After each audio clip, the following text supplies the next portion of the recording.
സ്തുതിയും പുകഴ്ചയും ഉണ്ടായിരിക്കട്ടെ. എൻ്റെ പ്രിയപ്പെട്ടവരെ, ഉടമ്പടി എപ്പോഴും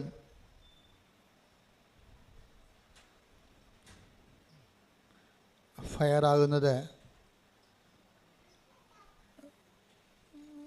ഉടമ്പടി ജീവിതത്തിൽ നമ്മൾക്ക് അതിൻ്റെ അപ്ഡേഷൻസ് വരുന്നത്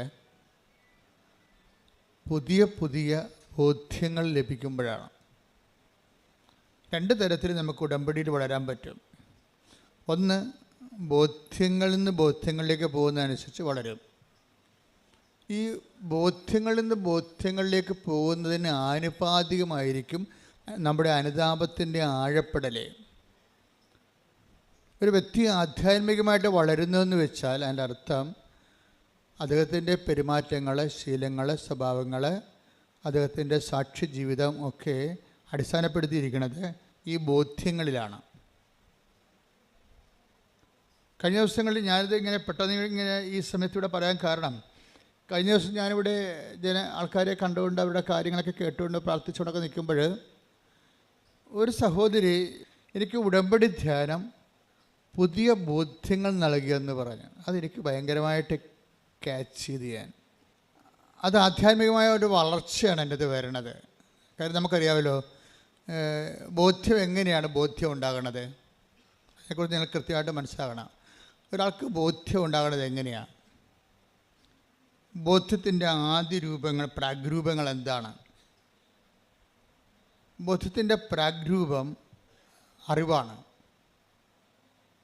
അറിവാണ് ആദ്യം ഉണ്ടാകുന്നത്. അപ്പം നിങ്ങൾ ചെയ്യേണ്ടതെന്ന് വെച്ച് കഴിഞ്ഞാൽ ആസ് മച്ച് ആസ് പോസിബിൾ അറിവ് സമ്പാദിക്കണം ഉടമ്പടിയെക്കുറിച്ച്. അല്ലെങ്കിൽ ഉടമ്പടി കറക്റ്റ് ആകത്തില്ല. എന്തുമാത്രം നിങ്ങൾക്ക് ഉടമ്പടിയെക്കുറിച്ച് അറിവ് സമ്പാദിക്കുന്നുവോ അതിന് ആനുപാതികമായിട്ടായിരിക്കും ബാക്കിയുള്ള സംഭവങ്ങൾ നടക്കുന്നത്. ഉടമ്പടിയെക്കുറിച്ചുള്ള അറിവ് സമ്പാദിക്കാനുള്ള സോഴ്സ് എന്ന് പറയുന്നത് ഒന്ന്, അച്ഛൻ്റെ ഉടമ്പടി ധ്യാനം തന്നെയാണ്. രണ്ടാമത്തത് ജനങ്ങളുടെ സാക്ഷ്യാനുഭവങ്ങൾ.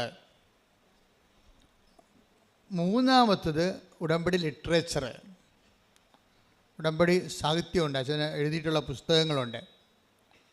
2 പുസ്തകങ്ങൾ ഇവിടെ ഉണ്ട്. ഉടമ്പടി പദ്ധതിയും പ്രയോഗവും, പിന്നെ ഉടമ്പടി പ്രയോഗത്തിൽ, അങ്ങനെ 2 പുസ്തകങ്ങളുണ്ട്. ഒരെണ്ണം പുതിയ പുസ്തകമാണ്. അതിൻ്റെ ഹെഡിങ് പ്രത്യാശ എന്നാണ്. പക്ഷേ അതിൻ്റെ കണ്ടൻറ്റ് ഉടമ്പടിയുടെ പ്രയോഗ തലങ്ങളെക്കുറിച്ചാണ് പറയണത്. അപ്പോൾ അതാണ് നമുക്ക് അറിവ് കിട്ടാനുള്ള 3 സോഴ്സ്. ഇതാണ്. ഒന്ന്, ആഴ്ചയിലുണ്ടാകുന്ന ദിനം പ്രതി ഉണ്ടാകുന്ന ഉടമ്പടി സാക്ഷ്യങ്ങൾ. ഉടമ്പടി സാക്ഷ്യങ്ങളുടെ പ്രത്യേകത എന്ന് വെച്ച് കഴിഞ്ഞാൽ, അതിൻ്റെ ഒരു പ്രത്യേകത ഒരു മനുഷ്യൻ ഈ ജീവിതത്തിൽ അനുഭവിക്കാവുന്ന ഓൾമോസ്റ്റ് ഓൾ ആയിട്ടുള്ള എല്ലാ വിഷയങ്ങളെയും അഡ്രസ്സ് ചെയ്യുന്നു എന്നുള്ളതാണ് ഉടമ്പടിയുടെ ഏറ്റവും വലിയ വിജയം. എവറിത്തിങ്, ഒരു മനുഷ്യൻ്റെ ജീവിതത്തിൽ സംഭവിക്കാൻ സാധ്യതയുള്ള ഓൾമോസ്റ്റ് എവരിത്തിങ്, സൂര്യന് താഴെ ഭൂമിക്ക് മുകളിലുള്ള എല്ലാ സബ്ജക്റ്റും ഉടമ്പടി അഡ്രസ്സ് ചെയ്യും. അതിങ്ങനെ സർവസ്പർശിയായി സർവകാലിക സർവജനീനമായിട്ടൊക്കെ ഒരു പ്രാർത്ഥനാ പദ്ധതി നിലവിലില്ല സഭയിൽ. ഉടമ്പടി മാത്രമേ ഉള്ളൂ. കാര്യം ഞാൻ എത്രയോ വർഷമായി ഓരോരോ ഘട്ടങ്ങളിലൂടെ വന്നാണ് ഇവിടെ ഉടമ്പടിയിൽ എത്തുമ്പോൾ. അപ്പോൾ എല്ലാത്തിൻ്റെയും പരിമിതികളെക്കുറിച്ച് എനിക്ക് നല്ല ബോധ്യങ്ങളുണ്ട്. അപ്പോൾ അതിൻ്റെ പരിമിതികളെല്ലാം പരിഹരിച്ചുകൊണ്ടാണ് അവസാനം സഭയ്ക്ക് ദൈവം ഉടമ്പടി നൽകുന്നത്. ഉടമ്പടിയിൽ വരുമ്പോൾ സ്വാഭാവികമായത് എല്ലാവരെയും തന്നെ അഡ്രസ്സ് ചെയ്യുന്നുണ്ട്. പരിശുദ്ധരെയും പാപികളെയും ക്രൈസ്തവരെയും ക്രൈസ്തവരല്ലാത്തവരെയും മനുഷ്യൻ എന്ന ഹെഡിങ്സിൽ വരുന്ന എല്ലാ ആൾക്കാരും, അവരുടെ സങ്കടങ്ങൾ, അവരുടെ നിലനിൽപ്പ്, അവരുടെ ഇന്ന് അനുഭവിക്കുന്ന പ്രതിസന്ധികളിൽ നിന്നുള്ള വിടുതലും മോചനവും എല്ലാം ഉടമ്പടിയുടെ സബ്ജക്റ്റാണ്. അപ്പോൾ ഇതിൻ്റെ നമ്മൾ എന്ത് എഴുതിയിട്ടാലും, ഇപ്പോൾ അവരെഴുതിയിടുന്ന കാര്യങ്ങളൊക്കെ ഭയങ്കര രസമായിരിക്കും. ഭയങ്കര രസം. അവർ തന്നെ ആയിരിക്കും ഇതിൻ്റെ പ്രതി. ഈ ഇഷ്യൂ ഉണ്ടാക്കിയതിൻ്റെ മുഴുവൻ ആണിയെന്ന് പറയുന്നത് ആ എഴുതിയിട്ട ആൾ തന്നെ ആയിരിക്കും ചിലപ്പോൾ. പക്ഷെ ദൈവം അവരുടെ കരുണ കാണിക്കും. കാര്യം ഉടമ്പടിയിൽ ദൈവം അവരോട് കരുണ കാണിക്കാൻ പറ്റിയ ചേരുവകൾ ഉടമ്പടിയിലുണ്ട്. കാലാന്തരത്തിൽ ഉടമ്പടി അനുവർത്തിച്ച് വരുമ്പോൾ അവരിലേക്ക് ദൈവകൃപ ഒഴുകി വരാനുള്ള ഒത്തിരിയേറെ സാധ്യതകൾ ഉടമ്പടിയുണ്ട്. അതായത് ഈ സിംഗിൾ എഡ്ജല്ല ഈ പ്രെയർ, ഡബിൾ എഡ്ജാണ്. പിന്നെ ഇതിൻ്റെ അനുഷ്ഠാന വിധികളിലെല്ലാം വിശ്വാസ വളർച്ച വ്യക്തി കൈവരിച്ചുകൊണ്ടിരിക്കും. പക്ഷേ അത് നമ്മൾ ശ്രദ്ധിക്കേണ്ടത്, നിങ്ങൾ ഈ മതപരമായ ചടങ്ങുകൾ ഒത്തിരി ചെയ്തിട്ടുള്ള ആൾക്കാരാണ്, ക്രിസ്ത്യൻസ് ആയാലും നോൺ ക്രിസ്ത്യൻസ് ആയാലും. അപ്പം ചടങ്ങുകളൊക്കെ ചെയ്യണ പോലെ ഉടമ്പടി ഒരു ചടങ്ങാക്കിയാൽ വെളുക്കാൻ തേക്കണത് പാണ്ടാകാനുള്ള എല്ലാ സാധ്യതയുണ്ട്. അത് നമ്മൾ ചടങ്ങെന്ന് പറയുമ്പോൾ എന്താ വെച്ച് കഴിഞ്ഞാൽ, ചടങ്ങിന് വരുന്ന ഇപ്പോൾ ഒരു ഉദാഹരണത്തിന് ഞാൻ പറയാം. ഒരു ആചാരം നമ്മൾ പല പല ആചാരങ്ങൾ ചെയ്യത്തില്ലേ? ഇപ്പോൾ നമ്മൾ ആൾക്കാരെ കാണുമ്പോൾ സ്തുതി പറഞ്ഞ ഒരു ആചാരമാണ്. പക്ഷേ നമ്മുടെ ചങ്കിൽ അവനെതിരെയുള്ള പകയാനുള്ളതെന്നുണ്ടെങ്കിൽ അത് അനാചാരമായി മാറും, അല്ലേ? അതാ സാധനം. ഇപ്പം മനസ്സിലായില്ലേ കാര്യങ്ങൾ?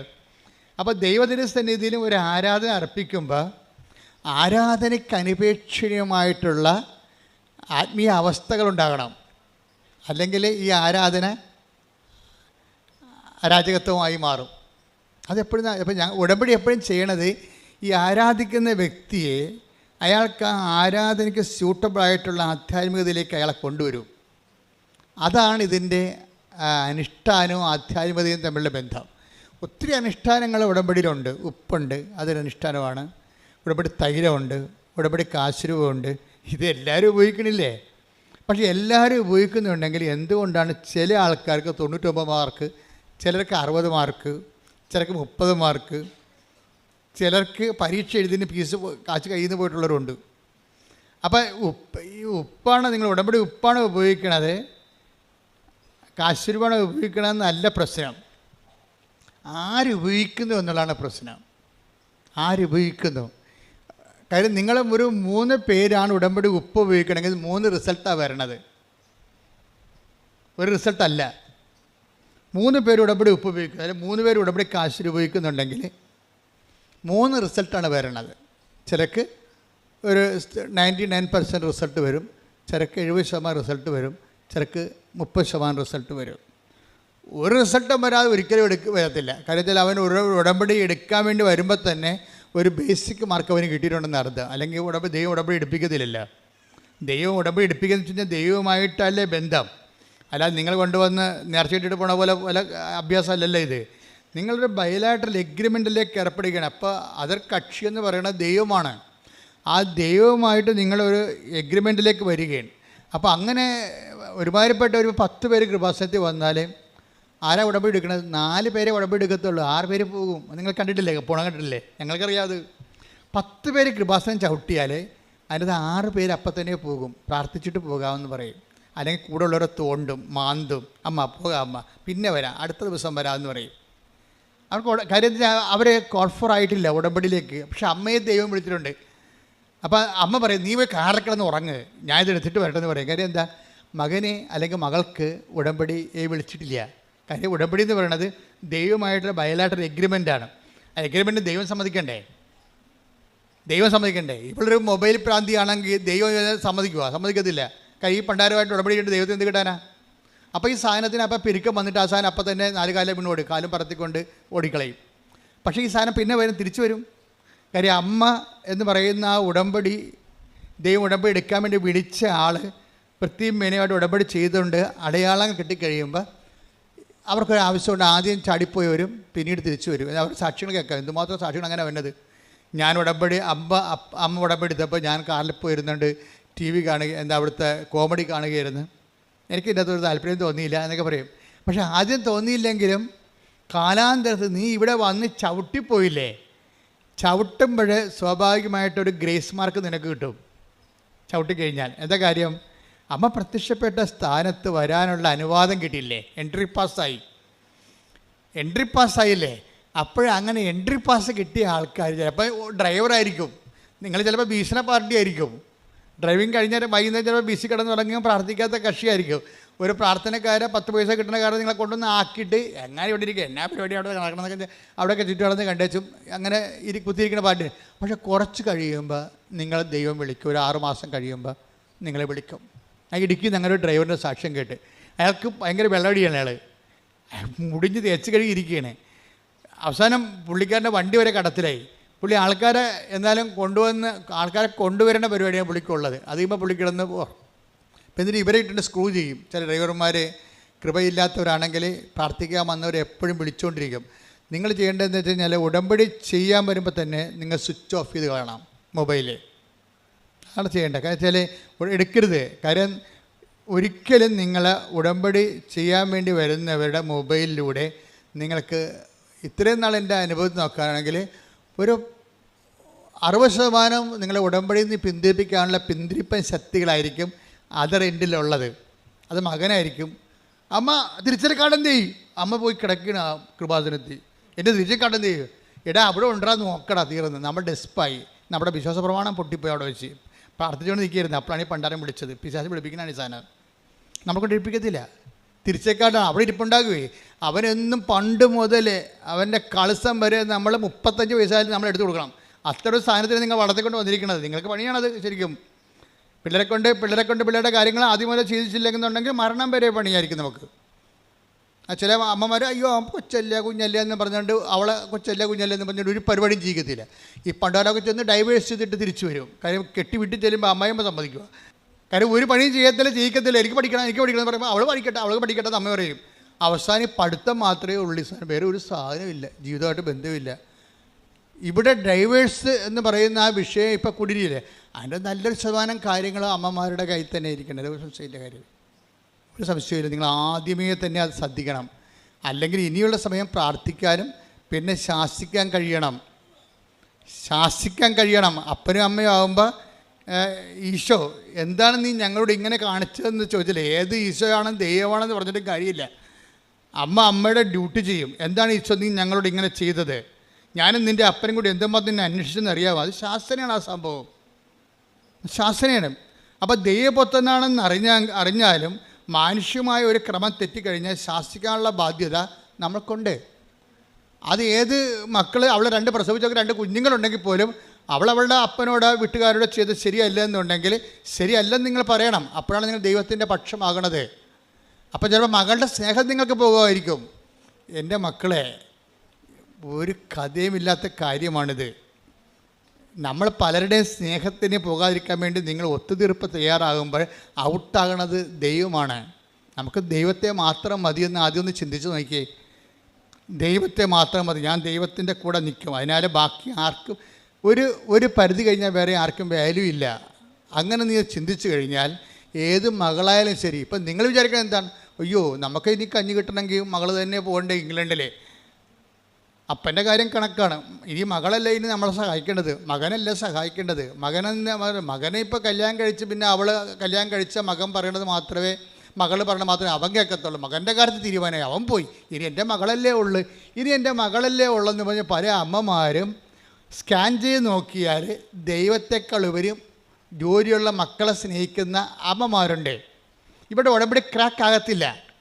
കാരണം ദൈവത്തിനറിയാം ഒരു വിഷയം വന്നു കഴിഞ്ഞാൽ ജോലിയുള്ള 10 പൈസ വരുമാനമുള്ള മകൾ പറയണതായിരിക്കും നിങ്ങൾ കേൾക്കണത് ദൈവത്തിൻ്റെതല്ലെന്ന്.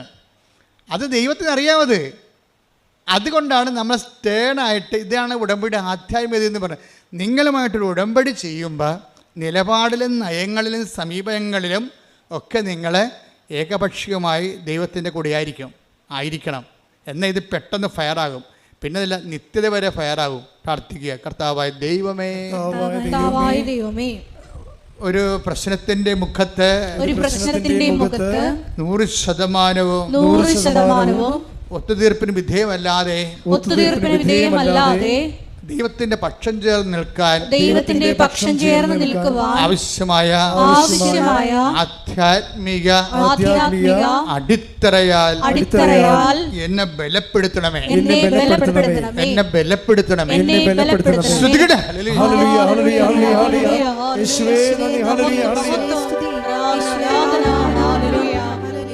ഇപ്പോൾ ഫസ്റ്റ് ബോധ്യം ഞങ്ങൾക്ക് കൈമാറി തന്നു. എന്താണ് കാര്യം? ഒത്തുതീർപ്പിന് വിധേയമാകാത്ത നിലപാടുകൾ ദൈവബന്ധത്തിൽ നീ ഉടമ്പടി എടുത്തു കഴിയുമ്പോൾ പിന്നെ എന്താണ്? ഒത്തുതീർപ്പിന് മകളുടെ ശമ്പളവും നമുക്ക് നാളെ നക്കാപ്പിച്ച 10 പൈസ കിട്ടുന്ന വരുമാനം അടഞ്ഞു പോയെന്ന് കണ്ടു കഴിഞ്ഞാലും ദൈവമായിട്ട് റിലേഷനിൽ ഒത്തുതീർപ്പിന് വിധേയമാകാത്ത നിലപാടുകൾ, അതാണ് ഒരു ബോധ്യമെന്ന് പറയണത്. അപ്പോൾ ദൈവം പിന്നെ നമ്മുടെ മുഴുവൻ ഉത്തരവാദിത്തങ്ങൾ ദൈവം നോക്കേണ്ടതാണ്, നോക്കാൻ ബാധ്യസ്ഥമായി തീരും. കാര്യം നമ്മൾ നിലപാടെടുത്തിരിക്കുകയാണ്. അപ്പോൾ റിസ്ക് എപ്പോഴും ദൈവത്തിൻ്റെ കയ്യിലായി സംഭവം. ഇനിയിപ്പോൾ ദൈവം കൈവിടാൻ കുഴപ്പമില്ല, എൻ്റെ മകളുടെ ശമ്പളം ഉണ്ടല്ലോ. നമ്മൾ പല ആൾക്കാരോടും ഒത്തുതീർക്കണമെന്ന് വെച്ചാൽ അവരുടെ സാമ്പത്തിക സ്രോതസ്സ് നോക്കിയിട്ടാണ് ഒത്തുതീർപ്പിന് തയ്യാറാണ്. അവരുടെ സാമ്പത്തിക സ്രോതസ്സ് നോക്കിയിട്ട് ഒത്തുതീർപ്പിന് തയ്യാറാണത്. ഏത് സമയത്ത് ഈ സാധനത്തെ കട്ട് ചെയ്യുമെന്ന് അവർക്ക് മനസ്സിലാക്കണം. നിങ്ങളെ സഹായിക്കുന്നവരും നിങ്ങളെ സന്ധിക്കുന്നവർക്കും നിങ്ങളുടെ നിലപാടിനെക്കുറിച്ച് ധാരണയുണ്ടാകണം. എന്താണ്? ദൈവത്തിൻ്റെ വഴികളിൽ നിന്നല്ലെങ്കിൽ ഈ സാധനം കട്ടാകാൻ സാധ്യതയുണ്ടെന്ന് പറഞ്ഞു. അപ്പോഴത്തെ എന്താ വെച്ചാൽ നമ്മുടെ ഉദ്ദേശം എന്താണ്? ദൈവത്തെ പഠിപ്പിക്കുക എന്ന ഉദ്ദേശം. അവരെല്ലാവരും ദൈവത്താൽ പഠിപ്പിക്കപ്പെടുന്ന പോലെ തന്നെയാണ് ദൈവത്തെ പഠിപ്പിക്കുക എന്നുള്ള ഒരു ഉത്തരവാദിത്വം നമുക്കുണ്ട്. എന്താ കാര്യം? നമ്മളുടെ നിലപാടിനെക്കുറിച്ച് ദൈവത്തിനൊരു ധാരണ കൊടുക്കണം. എൻ്റെ നിലപാട് ഇതായിരിക്കും, സുവിശേഷ വിഹിതമായ ഞാൻ ആ നിലപാടെടുക്കത്തുള്ളൂ. അത്ര കൊലകൊമ്പരായാലും ശരി, എൻ്റെ നിലപാട് ഇതായിരിക്കും. എൻ്റെ കഴിവനുസരിച്ച് ഞാൻ അതിൻ്റെ കൂടെ നിൽക്കുകയും ചെയ്യും. നമ്മുടെ കഴിവപ്പെടാത്ത കാര്യങ്ങളുണ്ട്, അത് നമുക്ക് ചെയ്യാൻ പറ്റത്തില്ല. ദൈവത്തിന് പറയണം, എൻ്റെ ദൈവമേ, എൻ്റെ കഴിവനുസരിച്ച് എൻ്റെ നിലപാടിൽ ഉറച്ചു നിൽക്കാൻ നിന്നെ അതിലെ ഒന്നാം സ്ഥാനത്ത്. ഇവിടെയാണ് വിഷയം. പ്രൈമറി റെഫറൻസ് വരണം. ദൈവത്തിന് പ്രൈമറി റെഫറൻസ്. ഉടമ്പടി എന്ന് പറയുന്ന ഒരു ജീവിതമാണ്. അവിടെ കിട്ടേണ്ട രണ്ടാമത്തെ ബോധ്യം എന്ന് പറയുന്നത് പ്രൈമറി റെഫറൻസ് ദൈവത്തിന് വരണം. ഫസ്റ്റ് റെഫറൻസ്, നമ്മുടെ ഫസ്റ്റ് റെഫറൻസ് ദൈവത്തിന് വരണം.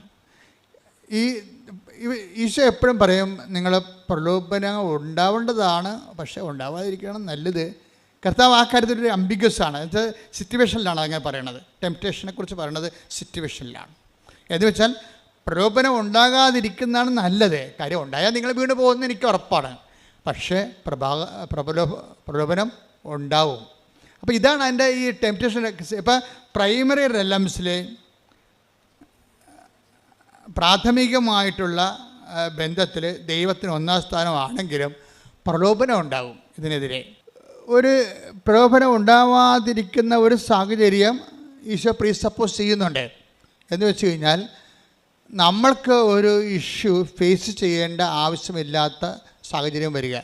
ഇപ്പം നമ്മളെ ദൈവം തോൽപ്പിക്കാൻ ഉദ്ദേശിക്കുമ്പോഴാണ് നമ്മൾ തോൽപ്പിച്ച് കഴിയുമ്പോൾ ദൈവവും നമ്മളും തമ്മിലൊരു കമ്മ്യൂണിക്കേഷൻ ഗ്യാപ്പ് ഉണ്ടാവും. ഈ കമ്മ്യൂണിക്കേഷൻ ഗ്യാപ്പ് ചില ആൾക്കാരുടെ കയ്യിലിരിപ്പ് കൊണ്ട് ദൈവം മനഃപൂർവ്വം ഇഷ്യൂസ് ക്രിയേറ്റ് ചെയ്യും. എന്ന് വെച്ചാൽ ആ ക്രിയേഷനിൽ ഇവർ ദൈവത്തിൽ നിന്ന് ഇപ്പം നിരക്കാത്ത തീരുമാനം എടുക്കാൻ സമ്മർദ്ദത്തിലാകും. അതിനാണ് പ്രലോഭനം ഉണ്ടാകുമെന്ന്, അതായത് പ്രലോഭനം ഉണ്ടാവാതിരിക്കുന്ന നല്ലതെന്ന് പറഞ്ഞാൽ ഉണ്ടായാൽ വീണ് പോകാൻ സാധ്യതയുണ്ട്.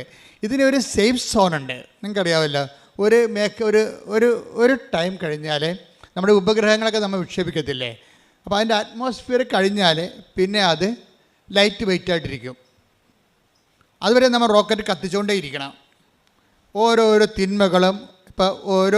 തിന്മകളും പാപത്തിനെതിരെയുള്ള പോരാട്ടങ്ങൾ നടത്തിക്കൊണ്ടിരിക്കണം. ഇനി ഒരു ടൈം കഴിയുമ്പോൾ നല്ല പോരാട്ടക്കാരിയാണ് നീയെങ്കിൽ ദൈവം നിൻ്റെ സത്യസന്ധത കണക്കിലെടുത്തിട്ട് ഒരു ടൈം കഴിയുമ്പോൾ നിന്നെ ഇതിൽ നിന്ന് റിലീവ്ഡ് ആക്കും. അപ്പോൾ നീ ലൈറ്റ് വെയിറ്റ് ആകും. അപ്പോൾ നിനക്ക് ഇഷ്യൂ നിൻ്റെ മുമ്പിൽ കൊണ്ടുവരത്തില്ല. കാര്യം കൊണ്ടുവരാതെ നീ സേഫ് സോണിൽ കൊണ്ടുപോകും. ഇതിനകത്ത് ആധ്യാത്മിക ജീവിതത്തിൽ ഒരു സേഫ് സോണുണ്ട്. അതാണ് ഈശോ പറയണത്. ഉണ്ടാവാതിരിക്കുന്ന നല്ലതെന്ന് പറയുന്നത് ഉണ്ടാവാതിരിക്കാനുള്ള സാധ്യതയുണ്ട് അവിടെ. അപ്പം നിനക്ക് കുമ്പസാരിക്കാൻ വരുമ്പോൾ നിനക്ക് പ്രത്യേകിച്ച് പാപങ്ങളൊന്നും കാണത്തില്ല. എന്താ കാര്യം? നിൻ്റെ ദൈവം ആ മേഖലയിൽ ടെസ്റ്റിംഗ് ടൈം കഴിഞ്ഞു. നിൻ്റെ ഇനി ടെസ്റ്റിംഗ് ടൈം പലപ്പോഴും ടെസ്റ്റിങ് ടെസ്റ്റ് മസ്റ്റാണ്. അതായത് എപ്പോഴും അധ്യായ വളർച്ചയ്ക്ക് എപ്പോഴും ടെസ്റ്റ് തരും.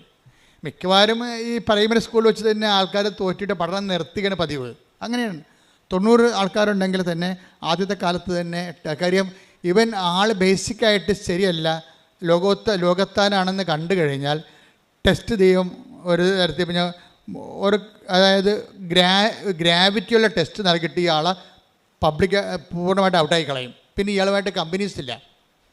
ദൈവമായിട്ട് മുന്നോട്ട് പോകണമെങ്കിൽ എപ്പോഴും നമ്മൾ ശ്രദ്ധിക്കേണ്ടത് ഒരു നിരന്തര അനുതാപത്തിൻ്റെ ഒരു മേഖലയിലേക്ക് നമ്മൾ പ്രവേശിക്കണം. അനുതാപം എന്ന് പറഞ്ഞാൽ ഇപ്പോൾ നിങ്ങൾക്കറിയാലോ, ഉടമ്പടിയിൽ കിട്ടേണ്ട മൂന്നാമത്തെ ബോധ്യം എന്ന് പറയുന്നത് നിരന്തര അനുതാപമാണ്. നിരന്തര അനുതാപം. അനുതാപം എന്നല്ല, നിരന്തര അനുതാപം. ഇപ്പം നിങ്ങളിപ്പോൾ ഒരു ധ്യാനം കൂടി അപ്പോഴൊന്ന് അനുദപിച്ചു, കുറച്ച് മോങ്ങി കുമ്പസാരിച്ച് കുർബാന സ്വീകരിച്ചു, അങ്ങനെ പിന്നെ കുറച്ച് നാൾ ഇങ്ങനെ നല്ല വെള്ളം ചവഞ്ഞ് നടന്നു, നിലച്ചായത്ത് പിന്നെ കുറുക്കനെ പോലെ നടന്നു, മഴ പെയ്യുമ്പോൾ പിന്നെ പെയിൻ്റ് എല്ലാം പോയി പഴയ കുറുക്കനായി. അങ്ങനെയല്ലേ ധ്യാനങ്ങളിലേക്ക് സഞ്ചരിക്കുന്ന ജീവികളെ കണ്ടാൽ മനസ്സിലാവും. ആദ്യം ഒരു ധ്യാനം കൂടി നല്ല നിലച്ചായത്തിൽ പെയിൻറ്റ് വീണ പോലെ നല്ല കുറുക്കനായി. അപ്പോൾ ആൾക്കാരെ കാണുമ്പോൾ ശ്രുതി പറയും, ബ്രദറാണ് സിസ്റ്ററാണെന്നൊക്കെ ശ്രുതി പറയും, കൃഷ്ണനാണെന്നൊക്കെ പണ്ട് നീലക്കുറുക്കന കൃഷ്ണനാണെന്നൊക്കെ ധരിച്ചുള്ള കഥയില്ല പഞ്ചതന്ത്രത്തിൽ. പക്ഷെ മഴ പെയ്ത് കഴിയുമ്പോൾ ഇഷ്യൂ ഉണ്ടായി കഴിയുമ്പോൾ പെയിൻറ്റ് പോകും. പെയിൻറ്റ് പോകുമെന്ന് പറഞ്ഞാൽ ഒരു ഉദാഹരണം ഞാൻ പറയാം. ഒരു ദിവസം ഇവിടെ പ്രസംഗിച്ചുകൊണ്ടിരിക്കുന്ന ഒരു ബ്രദർ അടിപൊളി പ്രസംഗമാണ്. അടിപൊളി പ്രസംഗം കഴിഞ്ഞപ്പോൾ എൻ്റെ അടുത്ത് വന്ന് അതിൻ്റെ പ്രസംഗത്തിൻ്റെ കൂലിയൊക്കെ വാങ്ങിച്ചുകൊണ്ട് പുള്ളി പോയി. ആശ്രയിച്ചു, അച്ഛാ ഒന്ന് ബ്ലസ് ചെയ്യണം, ഞാനൊരു കാര്യത്തിന് പോവുകയാണ്. അപ്പോൾ ഞാനോർത്ത് വല്ലയിടത്തും പ്രാർത്ഥിക്കാൻ പോവുകയാണ്. അല്ല, പിന്നീട് അറിഞ്ഞത് പുള്ളിയുടെ മകളെ കെട്ടിച്ചിട്ട് വീട്ടിൽ ഭയങ്കര പ്രശ്നം. പുള്ളിയുടെ മകളെ കെട്ടിച്ചിട്ട് വീട്ടിൽ ഭയങ്കര പ്രശ്നം എന്ന് വെച്ച് കഴിഞ്ഞാൽ അവൾക്ക് കൊടുക്കാമെന്ന് പറഞ്ഞ കാശ് മുഴുവൻ കൊടുത്തിട്ടില്ല. അയാൾ ഈ ബ്രദർ കൊടുത്തിട്ടില്ല. കൊടുക്കാതിരുന്നതിൻ്റെ കാരണം വെച്ച് കഴിഞ്ഞാൽ ഇത് വെച്ചുകൊണ്ട് തന്നെ പൈസ പറഞ്ഞ് ചേർത്ത ഷെയർ എല്ലാം കൊടുക്കാതെ വിടുന്നതിൻ്റെ ഉദ്ദേശം ഇവിടെ ഉള്ളിലൊരു രഹസ്യ അജണ്ട ഉണ്ട്. കാര്യം കുറച്ച് കഴിയുമ്പോൾ ഇവൾ പ്രസവിക്കാൻ വേണ്ടി വരുമ്പോൾ അപ്പോൾ കാശ് വേണ്ടേ, അപ്പോൾ അവൾക്ക് കൊടുക്കാനുള്ള കാശ് പ്രസവരക്ഷയും കൊച്ചിൻ്റെ ജാനസ്ഥാനവും എല്ലാം കൂടി എടുത്തിട്ട് മുടക്കാൻ വേണ്ടി അവർ സാമ്പത്തികമായ കളിയാണ് ശരിക്കും പറഞ്ഞാൽ. എന്നാലും പിന്നെ ബാക്കി പൈസ കൊടുക്കാണ്ട്. അപ്പോൾ മുറുമുറുപ്പ് ഇടയ്ക്ക് കെട്ടിച്ച് വിട്ട വീട്ടിൽ എപ്പോഴും മുറുമുറുപ്പുണ്ടാവും. ബദറാണ് അച്ഛൻ, അതൊരു കാര്യമൊന്നുമില്ല. പാപത്തിൻ്റെ സാഹചര്യങ്ങളെ ഇവർ ആധ്യാത്മിക ജീവിതം ഒന്ന്, പ്രായോഗിക അനുദിന ജീവിതം വേറെ രണ്ടായിട്ട് വരും. അങ്ങനെ അത് നിങ്ങൾ ഉടമ്പടിക്കാരെ ശ്രദ്ധിക്കണം. ഈ കയ്യാങ്കളികളെല്ലാം ദൈവം വളരെ കൃത്യമായിട്ട് വാച്ച് ചെയ്തുകൊണ്ടിരിക്കുകയാണ്. ഇയാൾ എന്താണ് പൈസ സ്ത്രീധനം കുറച്ചാണ് കൊടുത്തിരിക്കുന്നത്, അതുകൊണ്ട് അവിടെ ഇഷ്യൂ ഉണ്ട്. അവിടെ ഇഷ്യൂ ഉണ്ടാകുമ്പോൾ ഇയാളുടെ ഉദ്ദേശം എന്താണ്, കുറച്ച് കഴിയുമ്പോൾ ഒന്ന് പ്രസവിച്ച് കഴിയുമ്പോൾ നാട്ടുകാരുടെ മുമ്പിൽ പ്രസവിച്ച് കൊച്ചിനെ കെട്ടിച്ചില്ലെന്ന് ചോദിച്ചാൽ വായടച്ച് കെട്ടിച്ച് അവൾ പ്രസവിച്ച് തീർന്ന്. അപ്പോൾ അപ്പനും അമ്മയും കൂടി തന്ത്രപൂർവ്വം മകളെ കെട്ടിക്കുകയും ചെയ്യും, മകളെ പ്രസവിപ്പിക്കുകയും ചെയ്യും, നാട്ടുകാരുടെ മുമ്പിൽ നല്ല പിള്ള ചവയും ചെയ്യും. എന്നിട്ട് പൈസ മൊത്തം അവിടെ കൊടുത്തിട്ടില്ല. അത് കാരണം അവിടുന്ന് ഇഷ്യൂ. എന്തിനാണ് കൊടുക്കാത്തതിൻ്റെ കാരണം എന്താണ്, ഇന്നലെ നാളെ ഇടിയുണ്ടാക്കി അവളെ ഇവിടെ തള്ളി പുറത്താക്കുമെന്നറിയാം. അവർ തള്ളി പുറത്താക്കാനാണ് അവർ ആഗ്രഹിക്കുന്നത്. എന്തിനാണ്, ഇവിടെ കൊണ്ടുവന്ന് എടുത്തിട്ട് വേല എടുപ്പിച്ച് തിന്നണം, അതാണ് പ്രശ്നം. അപ്പോൾ ഈ ആൾക്കാർ ഉടമ്പടി എടുത്തുള്ള അവസ്ഥ എന്തായിരിക്കും? ഇത് ഒറ്റടക്കം പോകുന്നില്ല, ഞാനുള്ള കാര്യം പറയുകയാണ്. അപ്പം മനസ്സിൽ എന്താണ്, അതുകൊണ്ടാണ് ഈശോ ചോദിക്കുന്നത് വാട്ട് സ്പിരിറ്റ് ലീഡ്സ് യു. ഉടമ്പടി അഡ്രസ്സ് ചെയ്യണ പാപത്തെ അല്ല, ഉടമ്പടി അഡ്രസ്സ് ചെയ്യണത് അനുതാപത്തെയാണ്. അനുതാപം ബേസിക്കായിട്ട് അനുദിന അപ്പവും നിത്യജീവനുമായിട്ട് ബന്ധപ്പെട്ടതാണ്. അനുതാപം എന്ന് പറയുമ്പോൾ നിങ്ങൾ ഈ ഭൂമിയിൽ അനുതപിച്ച് ദൈവത്തിന് എന്ത് കിട്ടാനാണ്? അനുതാപത്തിന് എപ്പോഴും ഒരു ഇറ്റേണൽ ലൈഫായിട്ടൊരു കണക്ഷനുണ്ട് അനുതാപത്തിന്. അനുതാപം ആവശ്യമുള്ള ആൾക്കാരെക്കുറിച്ച് എന്തിനാണ് ഈശോ അങ്ങനെ പറയണത്? അപ്പോൾ എന്തിനാണ് അനുദപിക്കണത്? ശരിക്കും പറഞ്ഞാൽ അനുദപിക്കണത് നിത്യജീവനിലേക്കുള്ള യാത്രയുടെ ഒരു പ്രീ റെക്വിസിറ്റായിട്ടാണ് റിപ്പൻഡൻസ് വരണത്. എന്ന് വെച്ച് കഴിഞ്ഞാൽ നമുക്ക് നിത്യജീവനിലേക്കുള്ള ദൈവത്തിലേക്കുള്ള യാത്രയുടെ ഒരു മുൻ ആവശ്യമായിട്ടാണ് അനുതാപം. അല്ലാതെ നിങ്ങൾക്ക് IELTS പാസ്സാകാനല്ല അനുതാപം. ഇവിടെ പല ആൾക്കാരും അനുദപിക്കുന്നുണ്ടേ. അപ്പോൾ അത് പാകിസ്ഥാൻ്റെ വെടിനിർത്തൽ പോലെ ആകുമെന്നേ ഉള്ളൂ. എന്ന് വെച്ചാൽ തൽക്കാലം ഒരു സംഭവം വീട് വെച്ചു, അനുതാപം തീർന്നു, പിന്നെ പഴയ പണ്ടാരമായി മാറും. ആ വീട്ടിൽ ഒരുമാതിരിപ്പെട്ട ആരും കിടത്തി പുറപ്പിക്കത്തില്ല. പണ്ട് വിരുന്നുകാരെങ്കിലും വരുമായിരുന്നു. വീട്ടുകാർ ചിലപ്പോൾ അവരുടെ കുടുംബത്തിലുള്ളവർ തന്നെ ഇത്തിരി പൈസ കുറവ് ആൾക്കാരില്ലേ, പണ്ട് ഇവരെല്ലാം കൂടി ഒരുമിച്ച് നിന്നൊക്കെ ജീവിച്ചൊക്കെ ഒരുമിച്ച് മുറിക്കണം തുടങ്ങിയതാണ്. ഇപ്പോൾ ഇവർക്ക് കൊട്ടാരം പോലെ ഒരു 5-8 മുറി വീട് വെച്ചിരിക്കുകയാണ്. ഇപ്പോഴെന്താണ്, അവിടെ സ്റ്റാറ്റസ് ചേഞ്ച് ചെയ്ത് ഇപ്പം അതിനേക്കാൾ താഴ്ന്ന നിലവാരത്തിൽ ജീവിക്കുന്നവർക്ക് ഇവർക്ക് പുച്ഛമാണ്. എന്നിട്ട് ഈ പണ്ടാര ഉടമ്പടിയാണെന്ന് പറഞ്ഞ് സാക്ഷി പറഞ്ഞ് നടക്കുകയാണ്. ഇതാണ് പ്രശ്നം. ഈ നിലപാടത്തിലൊരു പ്രശ്നമുണ്ട്. നിങ്ങളിപ്പോൾ ഉടമ്പടി എടുത്തു, നിങ്ങൾക്ക് ഭവനം പഴിച്ചു, ആ ഭവനത്തിൽ പണ്ട് കയറ്റിയവരെ നിങ്ങളിപ്പോൾ കയറ്റണില്ല. ആ ഭവനത്തിൻ്റെ അപ്പൂപ്പൻ്റെ അവസ്ഥ എന്താണ്? ചാർത്തിൽ കൊണ്ടിട്ടിരിക്കുകയാണ്. ഞങ്ങൾക്ക് ഉടുക്കത്തെ കൊടുക്കാനൊക്കെ ചെല്ലുമ്പോൾ ഞരങ്ങിയും മുളിയും ആ പാവപ്പെട്ടവൻ ചാർത്തിൽ കിടക്കണം കാണാം. അടുക്കള ഇപ്പുറത്ത്, ചാർത്ത് പുറകിൽ, അവിടെ കട്ടിൽ വിട്ട് അങ്ങനെ തൂറിയും മുള്ളിയും കിടക്കും, മണവുമായിരിക്കും. അച്ഛൻ മനെന്ന് കേൾക്കുമ്പോൾ ഈ അച്ഛൻ എന്താ ഇപ്പം കെട്ടിയെടുത്തിക്കേണ്ടി വരുന്നത്, വല്ല കാര്യമുണ്ട്? ഇയാൾക്ക് നന്നാകാൻ പോകണം. ഇപ്പോൾ കുർബാന കൊടുത്തപ്പോൾ കുത്തി വായി കയറ്റുമ്പോൾ ഇയാൾക്ക് എന്തൊക്കെ സംഭവിക്കാൻ പോകണം, ഇയാളെ കയ്യിൽ പെരുക്ക്. അപ്പോൾ ഇവൾ മരുമകളെ സമയത്ത് മക്കളുടെ കാര്യത്തിൽ ഈ അപ്പനെ നോക്കത്തില്ല. അപ്പനെ നോക്കാതിരുന്നതിൽ അപ്പനെ കുളിപ്പിക്കത്ത് പോലും ഇല്ല. ഇനിയിപ്പോൾ വേറെ ആരെങ്കിലും വന്ന് കുളിപ്പിച്ചാൽ അത്രയും നല്ലതാണെന്ന് പറഞ്ഞാൽ അവൾ നടക്കണത്. ഈ ഉടമ്പടിയുടെ പിന്നിലൊരു ആധ്യാത്മികതയുണ്ട്. ദൈവം ശോധന ചെയ്യുന്നൊരു ആധ്യാത്മികതയുണ്ട്, നിരീക്ഷിക്കുന്ന ആത്മീയത. അപ്പോൾ എന്തിനാണെന്നറിയാമോ, നിങ്ങൾക്ക് I am not satisfied with your covenant relations. നിങ്ങളുടെ ഉടമ്പടി റിലേഷൻസിൽ ഞാൻ വലിയ നിങ്ങൾ വരെ വെടിക്കെട്ട് സാക്ഷ്യം പറയും, ഞാൻ പക്ഷേ സാറ്റിസ്ഫൈഡ് അല്ല. കാര്യം ഉടമ്പടി എന്ന് പറഞ്ഞാൽ പക്ക അതായത് നിങ്ങൾക്കറിയാമല്ലോ, ആറ്റം ബോംബ് ഹിരോഷിമയിൽ ഇട്ട സാധനം കൊണ്ട് തന്നെയാണ്, ആ അറ്റോമിക് പവർ കൊണ്ട് തന്നെയാണ് നമ്മൾ കപ്പൽ ഓടിക്കുന്നത്, പോസിറ്റീവായിട്ടുള്ള കാര്യങ്ങൾക്ക് വേണ്ടി ഉപയോഗിക്കുന്നത്. അറ്റോമിക് എനർജി എന്ന് പറഞ്ഞാൽ ഭയങ്കര എനർജിയാണ്, ആൾ നശിപ്പിക്കാനും പറ്റും, അതേസമയം തന്നെ വികസനത്തിന് ഉപയോഗിക്കാൻ പറ്റിയ സംഭവമാണ്. അപ്പോൾ ഇതേ സമയം തന്നെ ഉടമ്പടി എന്ന് പറയുന്ന സംഭവം അനാദികാലം മുതലേ നിലനിൽക്കുന്ന ഒരു യുണീക്ക് ഫോർമാറ്റാണ്. അപ്പോൾ അതിൻ്റെത്തേക്ക് വരുമ്പോൾ മനസ്സും ശരീരവും തേച്ച് കഴുകി വൃത്തിയായി ദൈവവുമായിട്ട് ഞാനൊരു എഗ്രിമെൻറ്റിൽ ഏർപ്പെടുകയാണ്.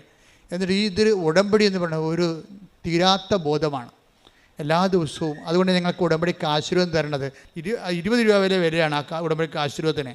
വീണ്ടും നിങ്ങൾക്ക് പുതുക്കുമ്പോൾ ഞങ്ങൾക്ക് ആശീർവാദം ഫ്രീ ആയിട്ട് തരണത്. എന്താ കാര്യം, അതിന് വില മതിക്കാൻ പറ്റത്തില്ല. അതുകൊണ്ടാണ് ആ ഉടമ്പടിക്ക് ആശീർവാദം ഉപയോഗിക്കുന്നവർക്കറിയാം അതിൻ്റെ അകത്തൊരു സത്യസന്ധമായ ഒരു ഉടമ്പടി ആളാണ് അതിൻ്റെ അകത്ത് വിശ്വപ്രമാണം ചെയ്ത് അത് ഉപയോഗിക്കണമെന്നുണ്ടെങ്കിൽ അപ്പോൾ അവർക്ക് ദൈവത്തിൻ്റെ പ്രസൻസ് ഫീൽ ചെയ്യും. അത്രയും വലിയ സംഭവമാണ്. അതുകൊണ്ടാണ് പണ്ടൊക്കെ ഞങ്ങൾ പറയും, നിങ്ങൾ ചെപ്പിലിട്ട് സൂക്ഷിക്കണേ. അപ്പോൾ ചിലർ കഴുത്തേക്ക് കെട്ടിക്കൊണ്ട് നടക്കുമ്പോൾ ഞാൻ ചോദിക്കും, നിങ്ങൾ ഈ കഴുത്തേക്ക് കെട്ടിക്കൊണ്ട് നടക്കണേ എന്തിനാണെന്ന്. അപ്പോൾ അപ്പനോട് ചോദിക്കുമ്പോൾ അപ്പം പറയും, അച്ഛാ എനിക്ക് ഹാർട്ടിൻ്റെ അസുഖമാണ്. അപ്പോൾ ഉടമ്പടിക്ക് ആശീർവാദം എൻ്റെ നെഞ്ചത്ത് കിടക്കുമല്ലോ. ഞാൻ ഓക്കെ, അത് ദാറ്റ്സ് ഓക്കെ എന്നൊക്കെ പറയാൻ കറക്റ്റാണ്. അദ്ദേഹത്തിന് ചിലപ്പോൾ അതുകൊണ്ടായിരിക്കും രക്ഷപ്പെടുത്തുന്നത്. പക്ഷേ എന്നാലും ഇത് നഷ്ടപ്പെട്ടാൽ ഞങ്ങൾ തിരിച്ചു തരത്തില്ല. നിങ്ങളുടെ കയ്യിൽ തന്നെ കഷ്ണങ്ങൾ ഉണ്ടെങ്കിൽ ഞങ്ങളത് റീഫണ്ട് ചെയ്യും, പുതിയത് തരും. എന്താ കാര്യം, ഉടമ്പടി റിലേഷനാണ്, നിത്യബോധമാണത്. ഉടമ്പടി ദൈവവുമായിട്ട് നിങ്ങളുടെ അടുത്ത ഉടമ്പടിയിൽ നിത്യബോധമാണ്. അപ്പം അതുകൊണ്ട് തന്നെ എൻ്റെ സഹോദരങ്ങളെ, ഈ ഉടമ്പടിയുടെ ഇത്രയും നാളുള്ള സാക്ഷ്യങ്ങൾ നിങ്ങൾ കേൾക്കണം. സാക്ഷ്യങ്ങൾ കേൾക്കുമ്പോൾ നിങ്ങൾക്ക് മനസ്സിലാകും. ഇപ്പം തന്നെ ഉദാഹരണത്തിന് ഇന്നലെ ബീന വിജയൻ ഇന്നലെ ഒരു സാക്ഷ്യം പറഞ്ഞു. ബീന വിജയൻ്റെ സാക്ഷ്യം എന്ന് പറയുന്നത് നിങ്ങൾ കേൾക്കേണ്ടതാണ്. അത് നമ്മളത് ഇന്ന് അപ്പ് ചെയ്യും. ബീന വിജയൻ എന്താണ് നമ്മൾ അത്ഭുതപ്പെടുത്തുന്ന വിഷയം എന്ന് പറയുന്നത്, ബീന വിജയൻ ബേസിക്കലി നേഴ്സാണ്. അവർ നേഴ്സാണ്. പക്ഷെ ഇപ്പോൾ കല്യാണം കഴിച്ചു, 2 കുഞ്ഞുങ്ങളൊക്കെ ആയി. ഭർത്താവെന്ന് പറയണത് നേഴ്സായിരുന്നു, അവർ കല്യാണം കഴിച്ചു. പക്ഷേ ഇവരെ ജോലിക്ക് വിടത്തില്ല ഭർത്താവ്. അതാണ് അവരുടെ പ്രശ്നം. പോരെ, ബീന വിജയനെ ജോലിക്ക് വിടത്തില്ല. ജോലിക്ക് വിടാത്തതിൻ്റെ കാരണം ഭർത്താവ് പറയണത്, ഞാൻ ജോലി എടുക്കുന്നുണ്ടല്ലോ, നിനക്ക് കുഴപ്പമൊന്നുമില്ലല്ലോ, നമ്മുടെ 2 കുഞ്ഞുങ്ങളെ വളർത്തണ്ടേ, അപ്പോൾ അത് നീയല്ലേ വളർത്തേണ്ടത്, അപ്പം നിനക്ക് ജോലിക്ക് പോകാം, ടീച്ചിങ് പോസ്റ്റ് ആണെങ്കിൽ ഓക്കെ. നൈറ്റ് ഡ്യൂട്ടിക്കും അല്ലാത്ത ഡ്യൂട്ടിക്കൊക്കെ പോയാൽ ഈ കുഞ്ഞുങ്ങളെ ആര് വളർത്തും? അപ്പോൾ കുഞ്ഞുങ്ങൾ നമ്മൾ എത്ര കാശ് മുടക്കിയാലും കുഞ്ഞുങ്ങൾ അന്തോന്നികളായി ആര് സമാധാനം പറയും? അതുകൊണ്ട് ഞാൻ കഷ്ടപ്പെട്ട് ജോലിക്ക് പോയി കുഞ്ഞുങ്ങളെ നിന്നെ നോക്കിക്കൊള്ളാം, നീ കുഞ്ഞുങ്ങളെ വളർത്തുക, അതാണ് നമ്മുടെ നിധി എന്ന് പറയും. ബീന വിജയനോട് പറയും.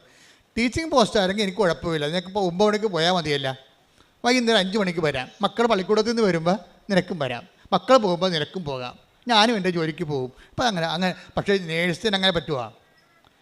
ഇവർ അധ്യാപകയല്ലല്ലോ. അപ്പോൾ ഇവളെന്ത് ചെയ്യും? ഇവൾ വിഷമത്തിലാവും.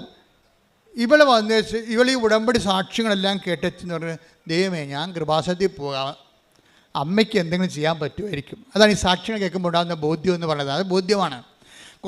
ഞാൻ മുമ്പ് നിങ്ങളോട് പറഞ്ഞില്ലേ, ഉടമ്പടി ബോധ്യങ്ങൾ ഉണ്ടാക്കാൻ വേണ്ടി ഉടമ്പടി ധ്യാനങ്ങൾ കൂടുക. രണ്ടാമത്തെ എന്താണ്? ഉടമ്പടി സാക്ഷ്യങ്ങൾ കേൾക്കുക. അപ്പോൾ രണ്ടാമത്തത് ഉടമ്പടി സാക്ഷ്യങ്ങൾ കേൾക്കുന്നതാണ്. അപ്പോൾ സാക്ഷ്യങ്ങളെല്ലാം കേട്ട് കഴിഞ്ഞപ്പോൾ ബീന വിജയന് തോന്നിയത് എന്താണ്? എൻ്റെ അവസ്ഥ ഒരു കേസാണ്. കാര്യം നേഴ്സാണ്, ജോലിക്ക് പോകാൻ പറ്റത്തില്ല.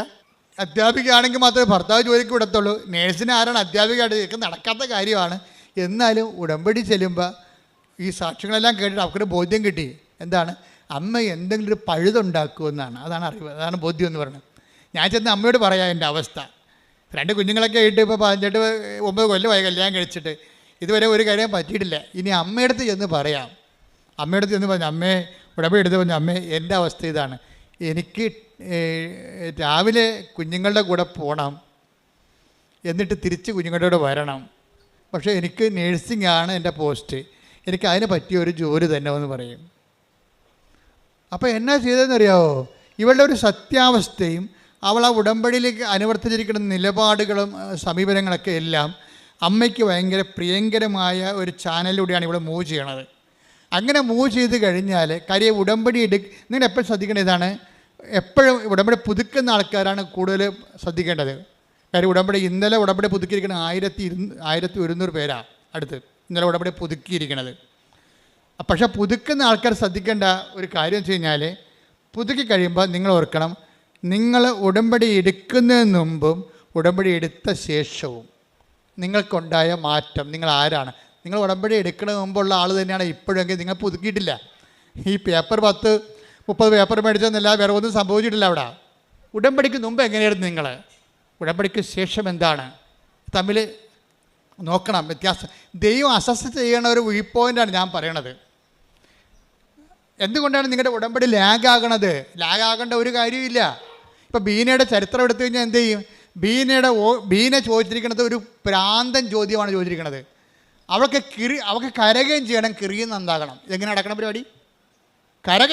കരയണം, ആ ഭാവിട്ട് കരയണം, പക്ഷേ കിറി നന്നായിട്ടിരിക്കണം. നമ്മുടെ ഈ ആൾക്കാരൊക്കെ ബ്യൂട്ടി പാർലറിൽ വരികയില്ല, അതുപോലെ ഇരിക്കണം. കരകയും ചെയ്യണം, പാക്കേജ് ഒന്നും പോകുകയും ചെയ്യരുത്, പണിയാണ്. ഇതുപോലെയാണ് ബീനയുടെ അവസ്ഥ. അവൾക്ക് ജോലിയും കിട്ടണം, നേഴ്സിൻ്റെ ജോലിയും ചെയ്യണം, എന്നാൽ വീട്ടിൽ വരികയും ചെയ്യണം. പല ആൾക്കാർ പക്ഷേ അവളുടെ അവസ്ഥ അതായത് കാരണം മാതാവ് ഒരു സ്പേസ് ക്രിയേറ്റ് ചെയ്യും. ഉടനെ എന്ത് ചെയ്യുമെന്ന് വെച്ചാൽ, ഇവളുടെ ഉടമ്പടി ജെനുവിനായത് കാരണം ഇവളുടെ ഉടമ്പടി അതുപോലെ തന്നെ അക്സെപ്റ്റ് ചെയ്ത് മറിയാൻ സൈൻ ചെയ്യും. നിങ്ങൾക്കറിയാമല്ലോ, അമ്മ പച്ച മഷിക്ക് ഒരു കോറിക്കഴിഞ്ഞാൽ പിന്നെ ഓവർ റൈറ്റിംഗ് ഒന്നും ഇല്ല അതിൻ്റെ അകത്ത്. ഈശോ പിന്നെ ഇടയ്ക്ക് കയറി അത് റൈറ്റ് ചെയ്യത്തില്ല. അമ്മ കോറി ഇട്ട് കഴിഞ്ഞാൽ ഉടനെ, അപ്പോൾ ഈ കാനായിലെ കല്യാണത്തിൽ അങ്ങനെയാണല്ലോ, അവൻ പറയുമ്പോൾ ചെയ്യാൻ പറഞ്ഞ് കോരി ഇട്ടിരിക്കുകയാണ്. പിന്നെ അവിടെ റീറൈറ്റിംഗ് ഒന്നും ഇല്ല, അതാ നേരെ അങ്ങോട്ട് പാസ്സായി പോകുകയുള്ളൂ. കാര്യം അമ്മയുടെ ഒരു ബലം അതാണ്, ഒരു മരിയൻ ബലമെന്ന് പറയുന്നത് അതാണ്. അപ്പോൾ ബീനയുടെ വിഷയത്തിൽ അമ്മ ഒരു പോസ്റ്റ് അവരുടെ സ്കൂളിൽ തന്നെ, അടുത്തുള്ളൊരു സ്കൂളിൽ, ഒരു വലിയ പുരാതനമായ സ്കൂളിൽ തന്നെ ഒരു പോസ്റ്റ് ക്രിയേറ്റ് ചെയ്യും. ഉടനെ എൻ്റെ അമ്മ ആ സാക്ഷ്യത കേൾക്കണം. ഒരു പോസ്റ്റ് ഇവക്ക് വേണ്ടി മാത്രം ഒരു പോസ്റ്റ് ക്രിയേറ്റ് ചെയ്യും. എന്തിൻ്റെ പോസ്റ്റാണ്? ഇംഗ്ലീഷ് മീഡിയം സ്കൂളിൽ നേഴ്സിംഗ് പോസ്റ്റ്. എങ്ങനെ പരിപാടി ഉണ്ടെന്നൊക്കെ? ഇംഗ്ലീഷ് മീഡിയം സ്കൂളിൽ മാത്സിൻ്റെ പോസ്റ്റല്ലേ, കെമിസ്ട്രിയുടെ പോസ്റ്റല്ലേ, നേഴ്സിംഗ് പോസ്റ്റ്. എന്നുവെച്ചാൽ രാവിലെ പോയാൽ മതി, വൈകുന്നേരം വരാൻ പറ്റും. എന്നിട്ട് ഇൻ്റർവ്യൂ, എന്നിട്ട് ഒരു കൂട്ടുകാരി മുഖേന ഇവർക്ക് ഇൻറ്റിമേഷൻ കിട്ടും. ഇന്ന സ്കൂളിൽ ഒരു നേഴ്സിംഗ് പോസ്റ്റ് ഹെൽത്ത് കെയർ എന്നും പറഞ്ഞ് ഓപ്പൺ ചെയ്തിട്ടുണ്ട്. ഇതിലുടനെ ഇവൾ ഭർത്താവും ഭാര്യയും കൂടി ഇൻ്റർവ്യൂവിന് പോകും. ഇൻ്റർവ്യൂ പോകുമ്പോൾ അവിടുത്തെ കന്യാസിമാരൊക്കെ വലിയ സ്കൂളാണ്, ഇങ്ങനെ താടി കൈകൊണ്ടിരിക്കുന്നത്, എന്ത് പോസ്റ്റ് ഇതെങ്ങനെ ഈ സ്കൂളിൻ്റെ ചരിത്രത്തിൽ ഇന്ന് വരെ ഇങ്ങനെ ഒരു പോസ്റ്റില്ല. എന്താ കാര്യം? ഇംഗ്ലീഷ് സ്കൂളിൽ നേഴ്സിംഗ് പോസ്റ്റ്, ആശുപത്രിയിലല്ലേ നേഴ്സിംഗ് പോസ്റ്റ്. എന്നിട്ട് ഇവൾ ഇൻ്റർവ്യൂ അറ്റൻഡ് ചെയ്യും, അവൾക്ക് അവിടെ ജോലി കിട്ടും. എന്താ പരിപാടി? കുഞ്ഞുങ്ങളുടെ ഹെൽത്ത് കെയർ. എന്നിട്ട് ആ ജോലി എന്താ ചെയ്യണം? അവൾ പറയണേ, ഇപ്പം ഞാൻ ആ സ്കൂളിലേക്ക് എൻ്റെ കുഞ്ഞുങ്ങളുടെ കൂടെ തന്നെയാണ് ഓട്ടോറിക്ഷയിൽ പോണത്. അധ്യാപികയായിട്ട് പോകുകയല്ല, നേഴ്സിംഗ് ജോലി ചെയ്യാൻ സ്കൂളിൽ പോവുകയാണ്. ഇവരെന്താണ് ഉടമ്പടി പറഞ്ഞത് അണുവിടെ തെറ്റാതെ കൃത്രിമമായിട്ട് ഒരു സ്കൂളിൽ ഒരു സ്പേസ്, ഒരു പോസ്റ്റ് സൃഷ്ടിച്ചിട്ട് അവിടെ തന്നെ ഇവളെ അഡ്മിറ്റ് ചെയ്തിരിക്കുകയാണ്. എന്നിട്ട് വൈകുന്നേരം ആകുമ്പോൾ ആ കുഞ്ഞുമായിട്ട് അവർ സ്കൂളിൽ നിന്ന് വരും. ഇതാണ് സാക്ഷ്യം. ഇതാണ് ഉടമ്പടി റേഞ്ച് എന്ന് പറയുന്നത്, നിനക്ക് വേണ്ടി മാത്രം. അത് ദൈവത്തിന് പണ്ട് മുതലേ ഉള്ള ഒരു നിലപാടാണത്. നീ ഉത്തമയാണെന്ന് കണ്ടാൽ നിനക്ക് വേണ്ടി ജനതകളെ, യെശയ്യാ 43:4, നീ എനിക്ക് വിലപ്പെട്ടവനും പ്രിയപ്പെട്ടവനും ബഹുമാന്യനും പ്രിയങ്കരനും ആയതുകൊണ്ട് നിനക്ക് പകരമായി മനുഷ്യരെയും നിന്റെ ജീവന് പകരമായി ജനതകളെയും ഞാൻ നൽകുന്നു. അപ്പൊ ദൈവത്തിന് പ്രിയങ്കരമായി നോക്കണം. ഉടമ്പടി പോലെ സത്യസന്ധമായ ഉടമ്പടി ഇൻവെസ്റ്റ്മെൻറ്റിലൂടെ നമുക്ക് ദൈവത്തിന് പ്രിയങ്കരമായി മാറ്റുന്നതിനേക്കാൾ വലിയ ഒരു പ്രാർത്ഥനാ രൂപമില്ല. ഇവിടെ എന്താ? ഒന്നിന് വായിച്ചേ. യെശയ്യാ 43:4. യെശയ്യാ 43:4 ഏറ്റു പറയുക. നീ എനിക്ക് എനിക്ക് വിലപ്പെട്ടവനും ബഹുമാന്യനും പ്രിയങ്കരനും ആയതുകൊണ്ട് നിനക്ക് പകരമായി മനുഷ്യരെയും നിന്റെ ജീവന് പകരമായി ജനതകളെയും ഞാൻ നൽകുന്നു. നമുക്ക് വേണ്ടി ഏതറ്റം വരെ അറ്റ് എനി കോസ്റ്റ് ദൈവം ചെയ്യാൻ വിചാരിച്ച ചെയ്തിരിക്കും. പക്ഷേ ഒരു കോസ്റ്റ് മാത്രമേ ഉള്ളൂ. എന്താണ്? നീ എനിക്ക് വിലപ്പെട്ടവനായിരിക്കണം. പിന്നെ ആരാണ്? പ്രിയങ്കരനായിരിക്കണം. അപ്പം ഉടമ്പടി ഫോർമാറ്റ് എന്ന് പറയണത് ബേസിക്കായിട്ട് നമ്മളെ ദൈവത്തിന് പ്രിയപ്പെട്ടവരാക്കുന്ന പ്രാർത്ഥനയാണ്, പദ്ധതിയാണ്.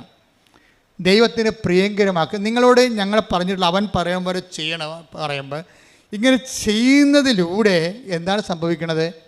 നിങ്ങൾ ദൈവത്തിന് പ്രിയപ്പെട്ടവരായിരിക്കും, ദൈവത്തിന് പ്രിയപ്പെട്ടവരായിരിക്കും, ദൈവത്തിന് ബഹുമാന്യരായിരിക്കും.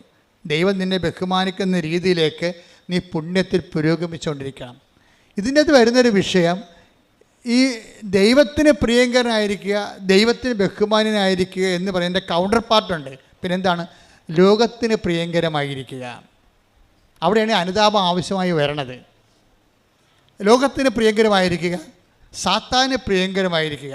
ഈ ഉടമ്പടി ആധ്യാത്മികതയിൽ നിങ്ങൾ ശ്രദ്ധിക്കേണ്ടത്, നിങ്ങൾ അതിശയങ്ങൾക്കാണ് ശ്രദ്ധ കൊടുക്കുന്നത്, അത്ഭുതങ്ങൾക്കും.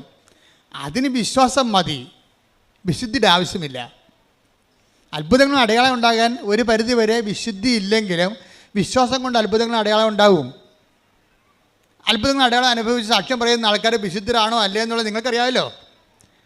പക്ഷെ അവിടെ വിശുദ്ധ അത്ഭുതം അനുഭവിക്കുന്നവർ വിശുദ്ധരുമാണ് ചിലർ. എന്താ കാര്യം? അവർക്ക് സ്നേഹത്തിൻ്റെ കണ്ടൻ്റ് ഉണ്ട്.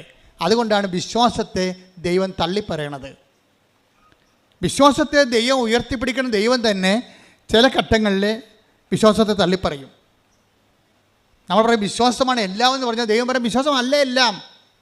അതറിയണമെങ്കിലേ 1 Corinthians 13:2 എനിക്ക് പ്രവചനവരം ഉണ്ടായിരിക്കുകയും എനിക്ക് പ്രവചനവരം ഉണ്ടായിരിക്കുകയും സകല രഹസ്യങ്ങളും ഞാൻ ഗ്രഹിക്കുകയും ചെയ്താലും സകല വിജ്ഞാനവും മലകളെ മാറ്റാൻ തക്ക വിശ്വാസവും എനിക്കുണ്ടായാലും സ്നേഹമില്ലെങ്കിൽ ഞാനൊന്നുമല്ല. അതിശയങ്ങളൊക്കെ നടക്കും, ഒന്നുമല്ലെന്ന്. അതിശയം അത്ഭുതമൊക്കെ നടക്കും. കല്യാണം നടക്കും, ജോലി കിട്ടും, PR കിട്ടും, പെൻഷൻ കിട്ടും, വസ്തു വിൽക്കും, ജെട്ട് നടപടി മാറും, എല്ലാം നടക്കും. പക്ഷെ ഒന്നുമല്ലെന്ന്. ഈ അതിശയങ്ങളൊക്കെ നടത്തിയാലും ആളിന് ദൈവത്തിന് മുമ്പിൽ വിലയൊന്നുമില്ല. അതെന്താ കാര്യം? ഈ 1 Corinthians 13:2 ഒന്ന് വായിച്ചേ. എനിക്ക് പ്രവചനവരം ഉണ്ടായിരിക്കുകയും സകല രഹസ്യങ്ങളും ഞാൻ ഗ്രഹിക്കുകയും ചെയ്താലും സകല വിജ്ഞാനവും മലകളെ മാറ്റാൻ തക്ക വിശ്വാസവും എനിക്കുണ്ടായാലും സ്നേഹമില്ലെങ്കിൽ ഞാനൊന്നുമല്ല. അപ്പൊ ഈ ഒന്നുമല്ലാത്ത അവസ്ഥ ബിഗ് സീറോ ആയിട്ടിരിക്കും. വിശ്വാസമല്ല എല്ലാം. ഈ വിശ്വാസത്തിൽ എന്തെല്ലാം അത്ഭുതങ്ങൾ നടത്തിയാലും ശരി, നിങ്ങൾ നാളെ കോടീശ്വരനായാലും ശരി, ദൈവത്തിൻ്റെ മുമ്പിൽ നിങ്ങൾ ബിഗ് സീറോ ആയി മാറും. അതുകൊണ്ടാണ് കർത്താവ് പറയണത്, കർത്താവേ കർത്താവേ ഞങ്ങളുടെ തിരുവീഥികളിൽ നീ അത്ഭുതങ്ങൾ ചെയ്തിട്ടുണ്ട്, രോഗികളെ ശുശ്രൂഷിച്ചിട്ടുണ്ട്, മരിച്ചവരെ ഉയർപ്പിച്ചിട്ടുണ്ട് എന്നൊക്കെ പറയുമ്പോഴേ കർത്താവിൻ്റെ അത്ഭുതങ്ങളുടെ ദിക്സാക്ഷികളായി കഴിഞ്ഞിട്ടും പറയും ഐ ഡോണ്ട് നോ യു, എനിക്ക് നിങ്ങളെ അറിയത്തില്ല. Take the bed of God. ശ്രദ്ധിക്കട്ടെ. Hallelujah hallelujah hallelujah hallelujah hallelujah. യേശുവേ നന്ദി. Hallelujah hallelujah hallelujah. യേശുവേ ആരാധന ആരാധന ആരാധന ആരാധന. ഓ ദിവ്യകാരുണ്യ സ്നേഹമേ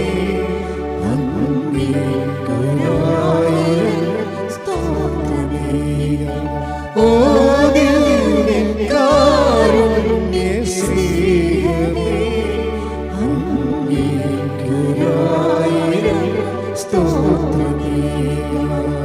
ഓ ദിവ്യകാരുണ്യ സ്നേഹമേ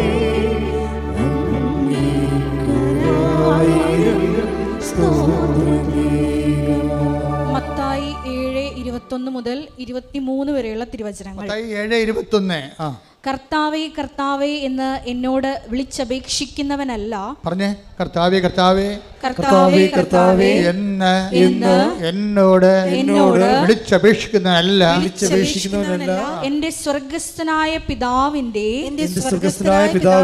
ഇഷ്ടം നിറവേറ്റുന്നവനാണ് സ്വർഗരാജ്യത്തിൽ പ്രവേശിക്കുക. അന്ന് പലരും എന്നോട് ചോദിക്കും, കർത്താവേ കർത്താവേ ഞങ്ങൾ നിന്റെ നാമത്തിൽ പ്രവചിക്കുകയും നിന്റെ നാമത്തിൽ പിശാചുകളെ പുറത്താക്കുകയും നിന്റെ നാമത്തിൽ നിരവധി അത്ഭുതങ്ങൾ പ്രവർത്തിക്കുകയും ചെയ്തില്ലേ? അപ്പോൾ ഞാൻ അവരോട് പറയും, നിങ്ങളെ ഞാൻ ഒരിക്കലും അറിഞ്ഞിട്ടില്ല.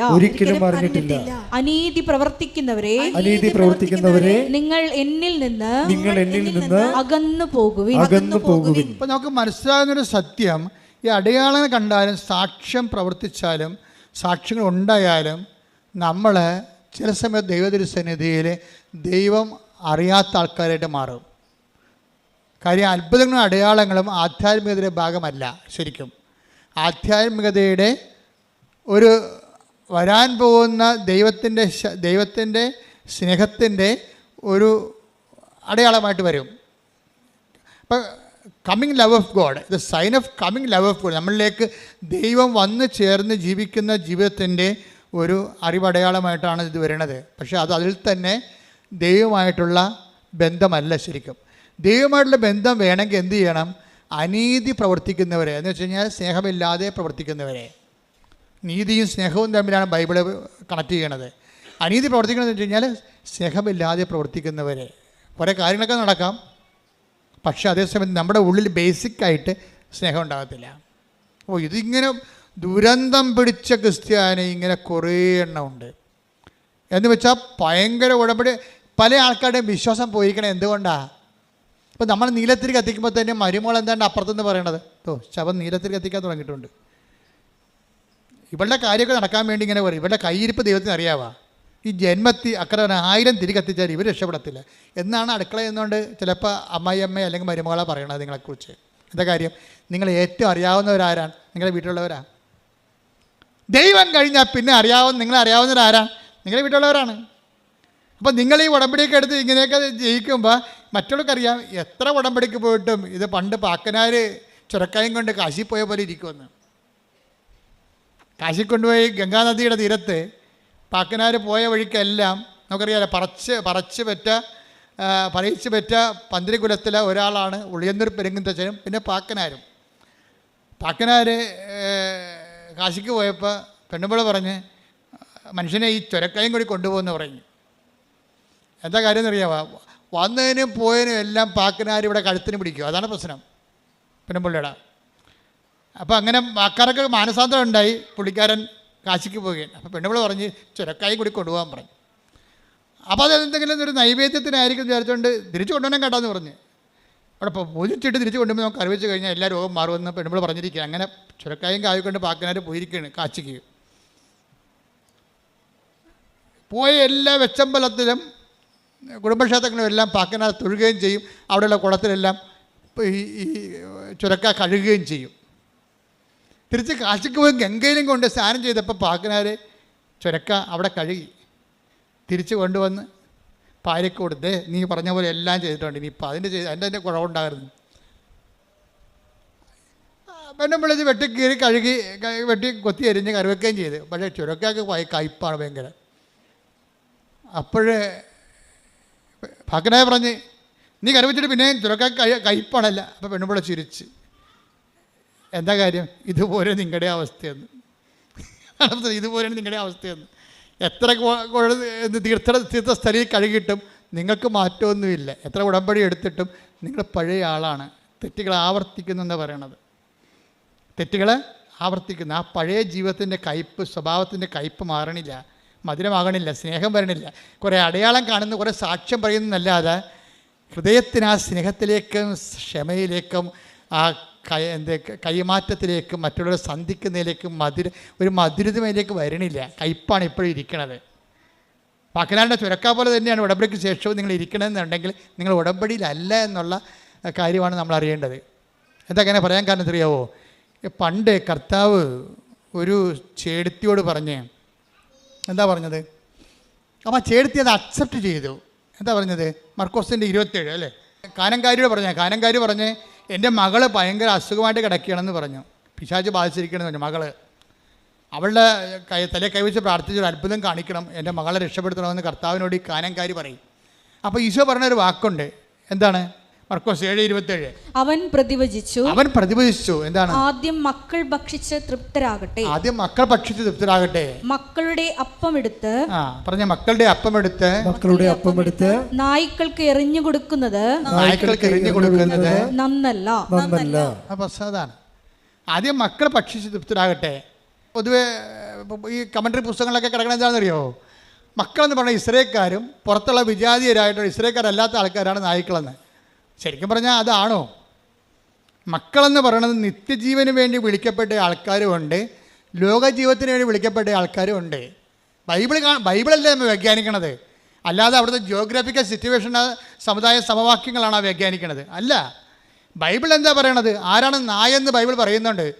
ബൈബിൾ പറയണത് ആരാണ്? മക്കളുടെ അപ്പം എടുത്ത് നായ്ക്കൾക്ക് കൊടുക്കുക വിഹിതമല്ല. ആരാണ് നായ? സുഭാഷിതം വായിച്ചേ.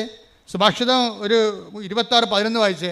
ആരാണ് നായ എന്ന് പറയുന്നുണ്ട് അവിടെ? സുഭാഷിതങ്ങൾ 26:11. ഭോഷത്വം ആവർത്തിക്കുന്നവൻ, തെറ്റുകൾ ആവർത്തിക്കുന്നവൻ. പറഞ്ഞേ, തെറ്റുകൾ ആവർത്തിക്കുന്നവൻ ഛർദിച്ചത് ഭക്ഷിക്കുന്ന നായയെ പോലെയാണ്. അതാണ് പ്രശ്നം.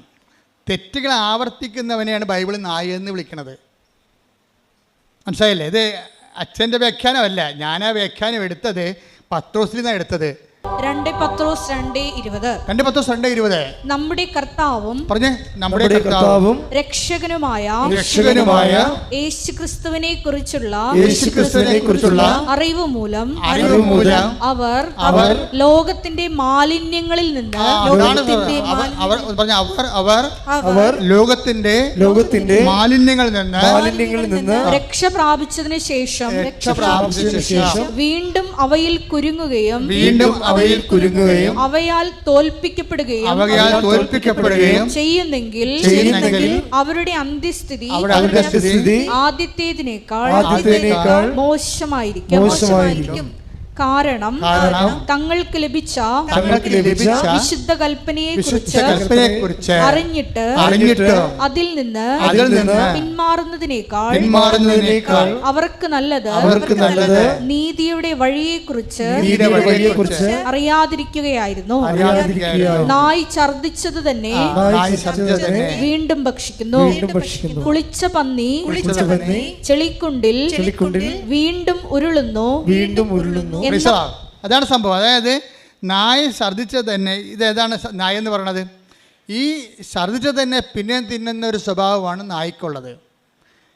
ഇത് തന്നെ തെറ്റുകളെ വീണ്ടും വീണ്ടും ആവർത്തിക്കുന്ന ആളിനെയാണ് ബൈബിൾ നായ എന്ന് വിളിക്കുന്നത്. മനസ്സിലായില്ലേ? ഒരിക്കൽ കർത്താവിൻ്റെ ഉടമ്പടിയിലൂടെ നീ വന്നു, സാക്ഷ്യങ്ങൾ പറഞ്ഞു, വിശുദ്ധ ജീവിതം നയിച്ചതിന് ശേഷം വീണ്ടും അവയാൽ കുരുങ്ങുകയും അവയാൽ തോൽപ്പിക്കപ്പെടുകയും ചെയ്ത് നീ വീണ് പോയാൽ ആരാണ് നീ നായയാണ്. എന്താണ്? തെറ്റുകൾ ആവർത്തിക്കുന്നു. സുഭാഷിതം എന്താ പറയണത്? 26:11 ഫോഷൻ തെറ്റുകൾ ആവർത്തിക്കുന്നു, അവൻ ഛർദിച്ച് തിന്നുന്ന നായയെപ്പോലെയാണെന്ന്. അപ്പം നിങ്ങൾ വിട്ടുപേക്ഷിച്ച തെറ്റുകളെ, തിന്മകളെ ഉടമ്പടി കാലത്തിന് ശേഷം വീണ്ടും നിങ്ങൾ ആവർത്തിച്ചാൽ ദൈവതിരുസന്നിധിയിൽ ഛർദിച്ച് തിന്നുന്ന നായയെപ്പോലെയാണ്. ഛർദിച്ചതിന് നായ്ക്കുള്ള കുഴപ്പം എന്താണ്? മക്കളുടെ അപ്പം കിട്ടത്തില്ല. മക്കളുടെ അപ്പം എന്ന് പറഞ്ഞാൽ എന്താ? നിത്യജീവനാസ്ഥാനം. മക്കളുടെ അപ്പത്തെക്കുറിച്ച് മാത്രം നമ്മൾ ബൈബിളിനോട് ഫോളോ ചെയ്ത് പോയി കഴിഞ്ഞാൽ നമുക്ക് മനസ്സിലാകും. ഈ അപ്പം ഭക്ഷിക്കുന്നവൻ നിത്യം ജീവിക്കും. ഞാൻ നൽകുന്ന അപ്പം ഭക്ഷിക്കുന്നവന് അവൻ മരിക്കുകയില്ല. അതാ സംഭവം. മക്കളുടെ അപ്പം എന്ന് പറയുന്നത് എന്താണ്? നിത്യജീവനാണ്. ദൈവത്തിൻ്റെ ഇഷ്ടമനുസരിച്ച് ജീവിച്ചുകൊണ്ട് ദൈവത്തിൻ്റെ ഇഷ്ടത്തിന് ഉടമ്പടിയുടെ ഒരു അത്ഭുതകാലം കഴിയുമ്പോൾ ആ വ്യക്തി ഉടമ്പടി വയറ്റിലേക്ക്, ഉടമ്പടി സിൽവർ ഗ്രേഡിലേക്ക് വരുമ്പോൾ ദൈവത്തിൻ്റെ ഇഷ്ടം, ദൈവത്തിനോടുള്ള മനുഷ്യനുള്ള സ്നേഹത്താൽ സ്വീകരിച്ചുകൊണ്ട് അത്ഭുതങ്ങളും അടയാളം കാണാത്ത ദൈവത്തിൻ്റെ തിരുമനസ് നിങ്ങൾ അറിയാത്ത ഭക്ഷണം ഇന്നുമെന്നും കൂടെ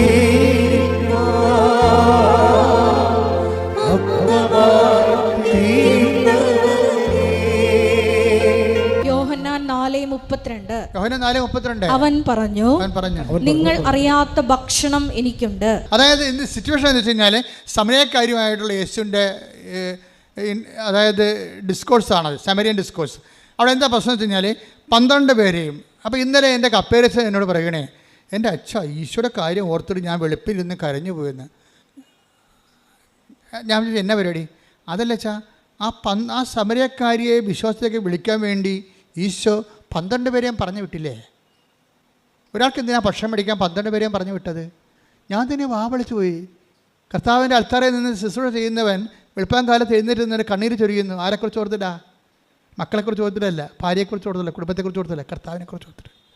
ഒരു വിശുദ്ധിയിലേക്കൊരു വ്യക്തിയെ വിളിക്കാൻ വേണ്ടി ആ മനുഷ്യൻ ചിന്തിച്ചപ്പോൾ പറയുന്നത്, അയാളോട് ഈശോ പറയുന്നത്, ഞാൻ 12 പേരെയും പറഞ്ഞു വിട്ടായിരുന്നെന്ന്. എന്തിനാണ്? ഇവൾക്ക് 5 ഭർത്താക്കന്മാരുണ്ടായിരുന്നു. അത് നാട്ടുകാരെ കേൾപ്പിച്ച് പറയേണ്ട കാര്യമില്ലല്ലോ, അവരോട് പറയേണ്ടതല്ലേ. അതിൽ നിന്ന് അവളെ പിന്തിരിപ്പിക്കാൻ വേണ്ടി, മറ്റുള്ള കേൾക്കാതിരിക്കാൻ വേണ്ടി രഹസ്യമായിട്ട് ഞാൻ അവളോട് പറഞ്ഞതാണ്. നീ പറഞ്ഞതൊക്കെ ശരിയാണ് മകളെ, നിനക്ക് 5 ഭർത്താക്കന്മാരുണ്ടായിരുന്നു. ഭർത്താവില്ലെന്ന് പറഞ്ഞാൽ ശരിയാണ്, 5 ഭർത്താക്കന്മാരുണ്ടായിരുന്നു. ഇപ്പോഴുള്ള ആൾ നിൻ്റെ ഭർത്താവല്ല. അപ്പോൾ അവളെ ഒരു കൗൺസിലിംഗ് കർത്താവ് കൊടുക്കുകയാണ് ശരിക്കും പറഞ്ഞാൽ. അപ്പോൾ അത് കൊടുത്തു കഴിഞ്ഞപ്പോൾ അവൾക്ക് മനസ്സിലായി, താൻ ചെയ്ത കാര്യങ്ങൾ തന്നോട് പറയാൻ വേണ്ടി മാത്രം ദൈവം തന്നെ ശ്രദ്ധിക്കുന്നുണ്ടെന്ന് മനസ്സിലായി. എല്ലാവരുടെയും പ്രശ്നം അതാണ്. എന്താണ്? ദൈവം എന്നെ ശ്രദ്ധിക്കുന്നില്ലെന്നല്ലേ. ദൈവത്തെ സ്നേഹിക്കുന്നവർക്ക് മാത്രമേ ദൈവം എന്നെ ശ്രദ്ധിക്കുന്നുണ്ടെന്ന് പറയാൻ പറ്റത്തുള്ളൂ. അതൊരു അനുഭവമാണ് ശരിക്കും. അപ്പോൾ അവൾക്ക് മനസ്സിലായി, ദൈവം എന്നെ ശ്രദ്ധിക്കുന്നുണ്ട്. ഈ ലോകത്ത് 600 കോടി മനുഷ്യരുണ്ടെങ്കിലും ഞാൻ മാത്രമേ ഉള്ളെങ്കിലും എന്നെ ദൈവം ശ്രദ്ധിക്കുന്നുണ്ട്. എൻ്റെ നന്മ ദൈവം ആഗ്രഹിക്കുന്നുണ്ട്. എന്നെ അനുഗ്രഹിക്കാൻ ദൈവം ആഗ്രഹിക്കുന്നുണ്ട്. എൻ്റെ ദൈവം എത്രയോ വലിയവനാണ്. ആ ദൈവത്തെക്കുറിച്ച് സ്നേഹത്തെ ഓർക്കുമ്പോഴാണ് ശരിക്കും അനുതാപം ആരംഭിക്കണത്. ദൈവസ്നേഹമാണ്. അതുകൊണ്ടാണ് ഉടമ്പടിയിൽ ഒരിക്കലും ഞങ്ങൾ പാപത്തെക്കുറിച്ച് ഇങ്ങനെ 1 2 3 4 എന്ന് പറയത്തില്ല. എന്താ പറയണം? ഞങ്ങൾ അനുതാപത്തെക്കുറിച്ച് പറയും. അനുതാപത്തെക്കുറിച്ച് എന്താ പറയണത്? അനുതാപം ഒരു പ്രോഡക്റ്റാണ്. എന്തിൻ്റെയാണ്? ദൈവസ്നേഹത്തിൻ്റെ പ്രോഡക്റ്റാണ്. നിങ്ങൾ പത്രം കൊടുക്കുമ്പോഴും കർത്താവേ എനിക്ക് കൊടുക്കാനേ പറയും. എൻ്റെ കണ്ണുകൊണ്ട് തന്നെ ഇത് കണ്ട് വായിക്കാൻ പറ്റണില്ല. പക്ഷെ മറ്റുള്ളവർ വായിക്കാൻ വേണ്ടി ഞാനിത് കൊടുക്കുമ്പോൾ എൻ്റെ പരാധീനത കൂടി അവരെ പരിഹരിച്ചിട്ട് അവർ വായിച്ചിട്ട് നിന്നെ അറിയാൻ ഇടയാക്കണേ. അങ്ങനെ ഉള്ളിൽ പ്രാർത്ഥനയോടുകൂടിയാണ് കൊടുക്കണമെന്നുണ്ടെങ്കിൽ നിങ്ങൾ ദൈവസ്നേഹം വർദ്ധിക്കാം. സാക്ഷ്യങ്ങൾ പറയുന്നവരുടെ ദൈവസ്നേഹത്തിൽ നിലവാരം നിങ്ങൾ ശ്രദ്ധിക്കണം. വല്ലാത്ത നിലവാരമുള്ളവരാണ് ഈ ദൈവസ്നേഹത്തിൻ്റെ സാക്ഷ്യം പറയണത്. അങ്ങനെ വരുമ്പോൾ ദൈവസ്നേഹം മുന്തുന്ന അനുസരിച്ച് കൊണ്ട് അനുതാപം നിരന്തരമായിക്കൊണ്ടേയിരിക്കും. നിരന്തര അനുതാപം അത് പ്രോസസ്സാണ് മരണം വരെ. അതാണ് പത്തോസൊക്കെ he went out and cried bitterly എന്നൊക്കെ പറയുമ്പോഴും ഗ്രീക്കുകാരൻ പറയും കാറ്റാഫിലയോൺ, പ്രസൻറ്റ് കണ്ടിന്യൂസ് ടെൻസാണ് ഉപയോഗിക്കുന്നത്. എന്താണ്? അവൻ കരഞ്ഞുകൊണ്ടേയിരുന്നു. മരണം വരെ കരഞ്ഞൊരു മനുഷ്യനാണ് കർത്താവിൻ്റെ താക്കോല് കിട്ടിയ അധികാരം കിട്ടിയ ആൾ. അയാൾ പഠിച്ച ആളല്ല, അയാൾ മരണം വരെ കരഞ്ഞുകൊണ്ടിരുന്ന ആളാണ്. അനുതാപത്തിലേക്ക് പത്രോസ് പോയിക്കൊണ്ടേയിരുന്നു. അനുതാപത്തിലേക്ക് പോയിക്കൊണ്ടിരുന്നു. ഇത് തന്നെയാണ് ശരിക്കും പറഞ്ഞാൽ ബദനിലെ മറിയത്തിന് സംഭവിച്ചത്. മറിയം ദാഠ്യമൊക്കെ വെച്ചുകൊണ്ടിരിക്കുകയായിരുന്നേ. കാര്യം മറിയം യേശുവിൻ്റെ വലിയ ആളായിരുന്നല്ലോ. യേശു വീട്ടിൽ വന്നപ്പോൾ മാർത്ത ഭയങ്കര ബഹളമൊക്കെ കാണിച്ച് കർത്താവിന് വേണ്ടി ഭക്ഷണം ചെയ്യുമ്പോഴും മറിയം കർത്താവിൻ്റെ മുഖത്ത് നോക്കി കർത്താവിൻ്റെ വചനം കേട്ട് അവിടെ ഇങ്ങനെ സാഗൂതം അങ്ങനെ ഇരിക്കുകയായിരുന്നു. അത്രയ്ക്ക് ഇൻറ്റിമസി ആയിരുന്നു. പക്ഷേ ആ വചനം കേൾക്കാൻ തന്നെ അവൾക്ക് ത്രില്ലടിക്കുമായിരുന്നു. അപ്പോൾ അതുകൊണ്ട് അത് അവളിൽ നിന്ന് മാറ്റപ്പെടുക. വചനം കേൾക്കാനുള്ള അഭിനിവേശവും അഭിഷേകവും ഒക്കെ കിട്ടിയിട്ടുണ്ട്. മാർത്ത ബഹളം ഉണ്ടാകുമ്പോൾ പറയും, കർത്താവ് പറയും, ഐ എം സോറി മാർത്ത, ഇവൾക്കിത് അഭിഷേകമായിട്ട് കിട്ടിയിരിക്കുന്ന വചനം, അത് അവളിൽ നിന്ന് മാറ്റപ്പെടത്തില്ലെന്ന് തോന്നണമെന്ന് പറയും. അത് ദൈവം കൊടുത്തൊരു വരമാണ്. ദൈവം ആ വരം തിരിച്ചെടുത്താൽ മാത്രമേ അവൾ അടുക്കളയിൽ പോയി ജോലി ചെയ്യത്തുള്ളൂ. അപ്പോൾ ദൈവം ആ വരം തിരിച്ചെടുക്കാൻ തയ്യാറല്ല. അപ്പോൾ അതുകൊണ്ട് നീ നിൻ്റെ ജോലി തന്നെ പെട്ടെന്ന് കൂട്ടിയിട്ട് കറികളുടെ എണ്ണമൊക്കെ കുറച്ചിട്ട് നീയും വന്ന് എൻ്റെ കൂടെ ഇരിക്കും ഇവിടെ പോയി, അതാണ് എനിക്കിഷ്ടമെന്ന് ഈശോ പറയും. എന്ത് രസമാണ് ആ ഡിസ്കോഴ്സ് കേൾക്കാൻ, മനോഹരമാണ് ശരിക്കും. അപ്പോൾ അത് ഞാനത് പറയാം. പക്ഷെ അതൊക്കെ നമ്മൾ പറയേണ്ടതേ ഇപ്പോൾ നമ്മൾ പറഞ്ഞു നിർത്തിയതിന് സംഭവിച്ചു കഴിഞ്ഞാൽ ഈ മകളെ തനിച്ച് വിളിച്ചിട്ട് അവളുടെ ജീവിതത്തിലേക്ക് ദൈവം കടന്നു വരാൻ ആഗ്രഹിക്കുന്നു. അവൾ ബേസിക്കായിട്ട് നല്ലവളാണെന്ന് തോന്നുകയാണ്. അതാണ് ഈ ബേസിക്കായിട്ട് നല്ലവനാകണമെന്ന് എപ്പോഴും നല്ലതാണ്. എന്നുവെച്ചാൽ ഒരു അവസരം വന്നാൽ ദൈവത്തിന് വേണ്ടി ഒരു നിലപാടെടുക്കുന്നവരാണ് ബേസിക്കായിട്ട് നല്ലവർ. അപ്പം അങ്ങനെ അതുകൊണ്ട് അവരോട് അത് പറയുമ്പോൾ അവരോട് സംസാരിച്ചുകൊണ്ടിട്ട് സംസാരം തീരണില്ല. കാര്യം ഇത് വലിയൊരു നീണ്ട കഥയാണല്ലോ. അപ്പോൾ 10 ദിവസം ഭക്ഷണം കൊണ്ട് വന്നിട്ട് അകലെ നിൽക്കുകയാണ് വെയിലത്ത്. ഞാൻ ആ കിണറ്റിൽ പോയിട്ടുള്ളതാണ്. കർത്താവ് ഇരുന്ന് സംസാരിച്ച കിണർ ഇപ്പോഴും ഉണ്ട് സമരയാക്കി. അവിടെ ഒരു അറബി മരം നിൽക്കുന്നുണ്ട്. പക്ഷെ ഭയങ്കര മഞ്ഞ നിറവാണ്. അവിടെ വെള്ളമൊന്നുമില്ല, കിണറുണ്ടെന്ന് മാത്രമേ ഉള്ളൂ. വെള്ളമില്ലാത്ത കാരണം മരുഭൂമി പോലുള്ള സ്ഥലമാണ് സമരയായിൽ യാക്കോബിൻ്റെ കിണർ. അവിടെ ഇരുന്നാൽ കറുത്ത് ഞാൻ അവിടെ നിന്നപ്പോൾ ശരിക്കും പറഞ്ഞാൽ എൻ്റെ കണ്ണ് നിറഞ്ഞു പോയി. കിണറ്റിൻ്റെ അരികിൽ നിന്നപ്പോൾ ഞാൻ പറഞ്ഞു, ഈശോ എന്ത് കഷ്ടമാണ്. ഒരു ആത്മാവിനെ വീണ്ടെടുക്കാൻ വേണ്ടി ഈ കിണറ്റിൻ്റെ കരയിൽ 43 ഡിഗ്രി ചൂടാണ് അപ്പോൾ ഉള്ളത്. അപ്പൻ്റെ ടെമ്പറേച്ചർ 43 ഡിഗ്രിയാണ്. ആ ചൂടിൽ ഇവളെയും ഇവളോട് സംസാരിക്കാൻ നിൽക്കണം കർത്താവ്. എന്ന് വെച്ചാൽ അതുപോലെയുള്ള ജനലക്ഷങ്ങളാണ്, ഇനി കോടികളാണ് ഭൂമിയിലേക്ക് വരുന്നത്. അവർക്കെല്ലാം വേണ്ടിയുള്ള കർത്താവിൻ്റെ കരുതലും കാത്തു നിൽപ്പുമെന്ന് വെച്ചാൽ നമ്മുടെ കാണുമ്പോൾ കണ്ണ് നിറഞ്ഞു പോകും. എന്നിട്ട് സംസാരം തീരാത്തപ്പോൾ അവനെ ഡിസ്റ്റർബ് ചെയ്യുന്നുണ്ട് പത്രോസ് പറയും, ഗുരു ഭക്ഷണം. അപ്പോൾ പത്രോസിനോട് ഈശോ പറയും, നിങ്ങളറിയാത്ത ഭക്ഷണം എനിക്കുണ്ടെന്ന് പറയും. അപ്പോൾ പത്രോസിനത് സുവിശേഷം മനസ്സിലാകത്തില്ല. പത്രോസ് ആരെങ്കിലും കൊണ്ടുവന്ന് നമ്മളെക്കാൾ നേരത്തെ ഭക്ഷണം കൊടുത്ത് കാണുമായിരിക്കും, അല്ലെങ്കിൽ ചേർത്ത് തന്നെ വന്ന് ഭക്ഷണം കൊടുത്ത് കാണുമായിരിക്കും. പക്ഷേ സംസാരം എല്ലാം പിരിഞ്ഞ് പോകുമ്പോൾ അവൾ പെട്ടെന്ന് നാട്ടിലിട്ട് പോയിട്ട് വലിയ സുവിശേഷ വേലയൊക്കെ ചെയ്തിട്ട് തിരിച്ചു വരും. അതിനുള്ളിൽ കർത്താവ് പറയും, നിങ്ങളറിയാത്ത ഭക്ഷണം എനിക്കുണ്ട്. എന്താണ് എൻ്റെ ഇഷ്ടം? എൻ്റെ ഭക്ഷണം എന്താണ്?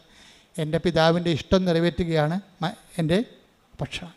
അപ്പോൾ അടയാളങ്ങളില്ലെങ്കിലും ദൈവത്തിൻ്റെ ഒരു നീല ഉടമ്പടിക്കാരും ചാര ഉടമ്പടിക്കാരും ഒക്കെ ശ്രദ്ധിക്കേണ്ടത്, നിങ്ങൾക്ക് അടയാളങ്ങൾ ഉണ്ടാവാതിരിക്കാനാണ് ഞാൻ പ്രാർത്ഥിക്കുന്നത്. എന്താ കാര്യം എന്നറിയാമോ? ആ ഒരു മച്ചൂരിലേക്ക് ഉടമ്പടി ചെല്ലുമ്പോഴേ ദൈവേഷ്ടം അന്നു വേണ്ട ആഹാരം ഡെയിലി ബ്രെഡായിട്ട് നമ്മളതിൽ കഴിച്ച് നിത്യതയ്ക്ക് വേണ്ടി നമ്മളെ തന്നെ ഒരുക്കും. അനുദിന ജീവിതത്തിൻ്റെ കാരണങ്ങളെ ഇതൊക്കെ നിങ്ങൾക്ക് ആവശ്യമാണെന്ന് എൻ്റെ സ്വർഗസ്ഥൻ. ഇപ്പം നിങ്ങൾ ദൈവത്തിൻ്റെ സ്വഭാവം ബീന വിജയൻ്റെ സാക്ഷ്യത്തിൽ നിന്ന് take the word of God 10:51 മർക്കോസ് 10:51. യേശു ചോദിച്ചു, ഞാൻ നിനക്ക് വേണ്ടി എന്ത് ചെയ്യണമെന്നാണ് നീ ആഗ്രഹിക്കുന്നത്? Praise the Lord. യേശു ചോദിച്ചു, ഞാൻ നിനക്ക് ഒരു അന്ധന് കാഴ്ച നൽകുന്ന സംഭവമാണ്. അന്ധനെ കാണുമ്പോൾ ഈശോ ചോദിക്കണത്, ഞാൻ നിനക്ക് വേണ്ടി എന്ത് ചെയ്യണം? അപ്പോൾ അവനെന്ത് പറയും? എനിക്ക് കാണണമെന്ന് പറയും. അപ്പം നമ്മൾക്ക് പെർട്ടിക്കുലറായിട്ട് ഇപ്പോൾ ബീന വിജയൻ എന്താ കർത്താവിനോട് ചോദിച്ചത്? എനിക്ക് ജോലി വേണം, പക്ഷെ ഞാൻ ടീച്ചറാണ്, എനിക്ക് രാവിലെ പോകണം, എൻ്റെ 2 കുഞ്ഞുങ്ങളുണ്ട്, വൈകുന്നേരം വരണം.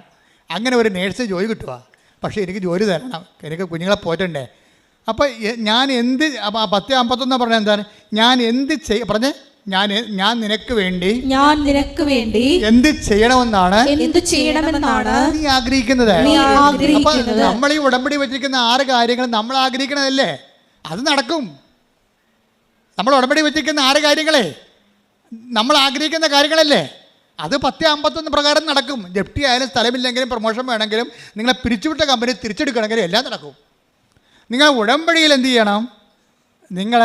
ഉടമ്പടിയിൽ ആദ്യം നിങ്ങൾ എന്ത് ചെയ്യണം? നിങ്ങളുടെ ആദ്യം ദൈവരാജ്യത്തെയും അതിൻ്റെ നീതിയെയും കുറിച്ച് നമുക്കൊരു അന്വേഷണമുണ്ട്. ഉടമ്പടി ഒരു അന്വേഷണമാണ്. എവിടെയാണ്, ഏത് മേഖലയിലാണ് ദൈവത്തിൻ്റെ രാജ്യവും നീതിയും എനിക്ക് നിറവേറ്റിപ്പോകുക. അപ്പോൾ ദൈവത്തെക്കുറിച്ചുള്ള ചിന്തയും ദൈവവചനം അത് അനുപേക്ഷണീയമായ ഒരു ജീവിത പുനഃക്രമീകരണവുമാണ് ഉടമ്പടി ആവശ്യപ്പെടുന്നത്. ഇതിനകത്ത് വരുമ്പോൾ ഒരു ഭാഗം കഴിയുമ്പോൾ, അടയാളങ്ങളുടെ ഒരു കാലം കഴിയുമ്പോൾ, നമുക്കറിയാമല്ലോ ബൈബിളിൻ്റെ ഒരു ചിട്ടവട്ടങ്ങളിൽ നോക്കിയാൽ മനസ്സിലാകും. ബൈബിള് ഒരു 15-ാം അധ്യായം പറയും. മർക്കോസിൻ്റെ സുവിശേഷം എടുക്കാം. മർക്കോസിൻ്റെ സുവിശേഷത്തിൽ ഒരു 18 അധ്യായം ഉണ്ടെന്ന്, 16 അധ്യായം ഉണ്ട്. 16 അധ്യായം എന്ന് പറയുമ്പോൾ 8 അധ്യായം കഴിയുമ്പോൾ പിന്നെ അത്ഭുതങ്ങളില്ല. യോഹന്നാന്റെ സുവിശേഷം എത്ര ഉണ്ട്? 21 അധ്യായങ്ങളുണ്ട്. ആ ലാസറിനെ ഉയർപ്പിച്ച് കഴിഞ്ഞാൽ പിന്നെ അത്ഭുതങ്ങളില്ല. 11-ാം അധ്യായത്തിൽ വെച്ച് ക്ലോസ് ചെയ്യും, ഷഡ് ചെയ്യും. എല്ലാ അടയാളങ്ങളും ഷഡ് ചെയ്യും. ലുക്കാന്റെ സുവിശേഷത്തിൽ അത് തന്നെ സംഭവം. 24 അധ്യായങ്ങളുണ്ട്. 12 അധ്യായത്തിൽ വെച്ച് അടയാളങ്ങൾ ക്ലോസ് ചെയ്യും. അടയാളം ഒരു കാലമാണ്, ദൈവത്തിലേക്ക് നിന്നെ വളർത്തിക്കൊണ്ടുവരുന്നൊരു കാലമാണ്. പിന്നെ നമ്മൾ അടയാളമില്ലാത്ത കാലം അമ്മയോടൊപ്പം ജീവിക്കും. നമ്മൾ അടയാളമില്ലെങ്കിലും അമ്മയോടൊപ്പം ജീവിക്കും. എന്താ കാര്യം? അടയാളമെന്ന് പറയണത് അന്നു വേണ്ട ആഹാരം പോലെയാണ്. എന്താണ്? അങ്ങയുടെ ഇഷ്ടം നിറവേറ്റുകയാണ്, എൻ്റെ പിതാവിൻ്റെ ഇഷ്ടം നിറവേറ്റുകയാണ്. നിങ്ങളറിയാത്ത ഭക്ഷണം എനിക്കുണ്ട്. എന്താണ് കാര്യം? എൻ്റെ പിതാവിൻ്റെ ഇഷ്ടം നിറവേറ്റുകയാണ് എൻ്റെ ആഹാരം. ചില കാര്യങ്ങൾക്ക് അടയാളങ്ങൾ കിട്ടിയില്ല എന്നുണ്ടെങ്കിൽ അത് അപ്പം അടയാളം കിട്ടുന്ന വെള്ളിയാണെങ്കിൽ അടയാളം കിട്ടാതെ തന്നെ നിലനിൽക്കുകയും അതേസമയം നീ അത് അക്സെപ്റ്റ് ചെയ്യുകയും ചെയ്യുമ്പോൾ അത് ദൈവഹിതമാകുകയും സ്വർണ്ണമാകുകയും ചെയ്യും. അതിൻ്റെ അർത്ഥം ഞാൻ പറഞ്ഞാൽ, ഇപ്പം നിങ്ങൾക്ക് ഇപ്പോൾ ഇന്നലെ ഒരു സാക്ഷ്യം, ഇന്നലെ മെനയെന്നൊരു സാക്ഷ്യം, അവർക്ക് കുറേ 8 കൊല്ലമായിട്ട് മക്കളില്ല. 8 കൊല്ലമായിട്ട് മക്കളില്ല. മെനയെന്നത്തെ സാക്ഷ്യമാണ്. 8 കൊല്ലമായിട്ട് അവർക്ക് മക്കളില്ല. അപ്പോൾ പല തരത്തിലുള്ള സംഭവങ്ങളൊക്കെ ചെയ്തിട്ടും ഈ ശാസ്ത്രീയമായ മേഖല നോക്കിയിട്ട് അവർക്ക് മക്കളില്ല. പക്ഷെ ഉടമ്പടി എടുത്തപ്പോൾ അന്ന് തന്നെ അവർ ആ ആഴ്ചത്തിന് അവർ പ്രഗ്നൻ്റ് ആകും. പക്ഷെ എത്രയാണ് ആ 8 കൊല്ലത്തെ കുടിശ്ശിക അരിയറും തീർത്തുകൊണ്ടാണ്. ഇപ്പോൾ ഒരു കൊല്ലം ഒരു കൊച്ചിനെ പ്രസവിക്കണമെങ്കിൽ അതിനെ വളർത്തി പാലുകൂടി മാറണമെങ്കിൽ എന്നെ 2.5 കൊല്ലം വേണമല്ലോ അല്ലേ? അപ്പോൾ 3 പിള്ളേർക്ക് എത്ര കൊല്ലം വേണം? 2.5 വെച്ച് കണക്കാക്കി കഴിഞ്ഞാൽ 8 കൊല്ലം വേണം. അപ്പോൾ 8 കൊല്ലം പിള്ളേരില്ലായിരുന്നിട്ട് 8ാമത്തെ കൊല്ലം ഉടമ്പടി എടുത്തപ്പോൾ 3 പിള്ളേർ ഒരുമിച്ച് കൊടുക്കുക. അതിൻ്റെ അർത്ഥം അതാണ്. അപ്പോൾ ഒറ്റ ആശുപത്രി കിടപ്പേ ഉള്ളതിൻ്റെ അത്. അല്ലെങ്കിൽ നമ്മൾ ഓരോ കൊച്ചിനും പോയി ആശുപത്രി കിടക്കണ്ടേ? 1 ലക്ഷമോ 1.5 ലക്ഷമോ നിങ്ങളുടെ സാമ്പത്തിക നിലവാരം പോലെ അപ്പോഴപ്പം മുടക്കണം. ഇത് ഒറ്റ ആശുപത്രി കിടപ്പം 3 പിള്ളേർ 8 കൊല്ലം ഒന്നിച്ചു തരാൻ ദൈവത്തിന് കഴിയും.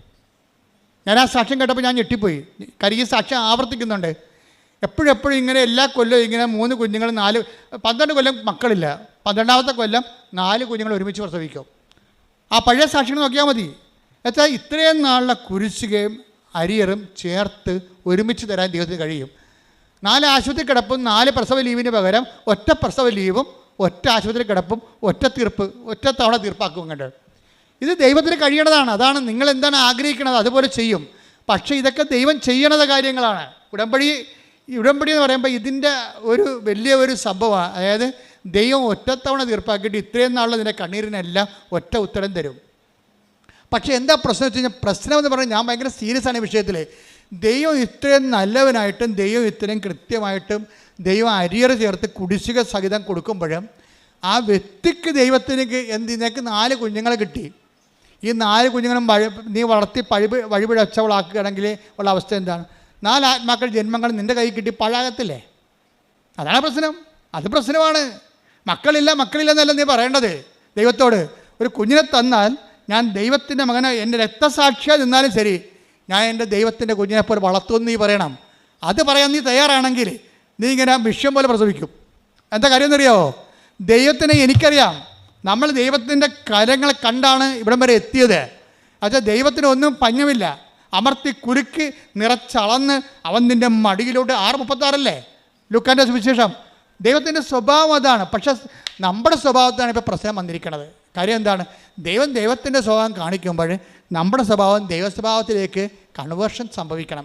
ഇതിനാണ് നിരന്തര അനുതാപം എന്ന് പറയുന്നത്. നിരന്തര അനുതാപം എന്ന് പറയുമ്പോൾ അമളി പറ്റിക്കഴിഞ്ഞാൽ സമ്മതിക്കാൻ തയ്യാറാകണം. അനുതാപം തുടങ്ങണത് സമ്മതിക്കാൻ തയ്യാറ്. ഇപ്പോൾ ഞാൻ കാനംകാരിയോട് കർത്താവ് പറഞ്ഞു, മക്കളുടെ അപ്പമെടുത്ത് നായ്ക്കൾക്ക് കൊടുക്കുക വിഹിതമല്ല. അപ്പോൾ അവളെന്താ പറഞ്ഞത്? That is right my lord, I am a dog. നീ പറഞ്ഞത് ശരിയാണ്.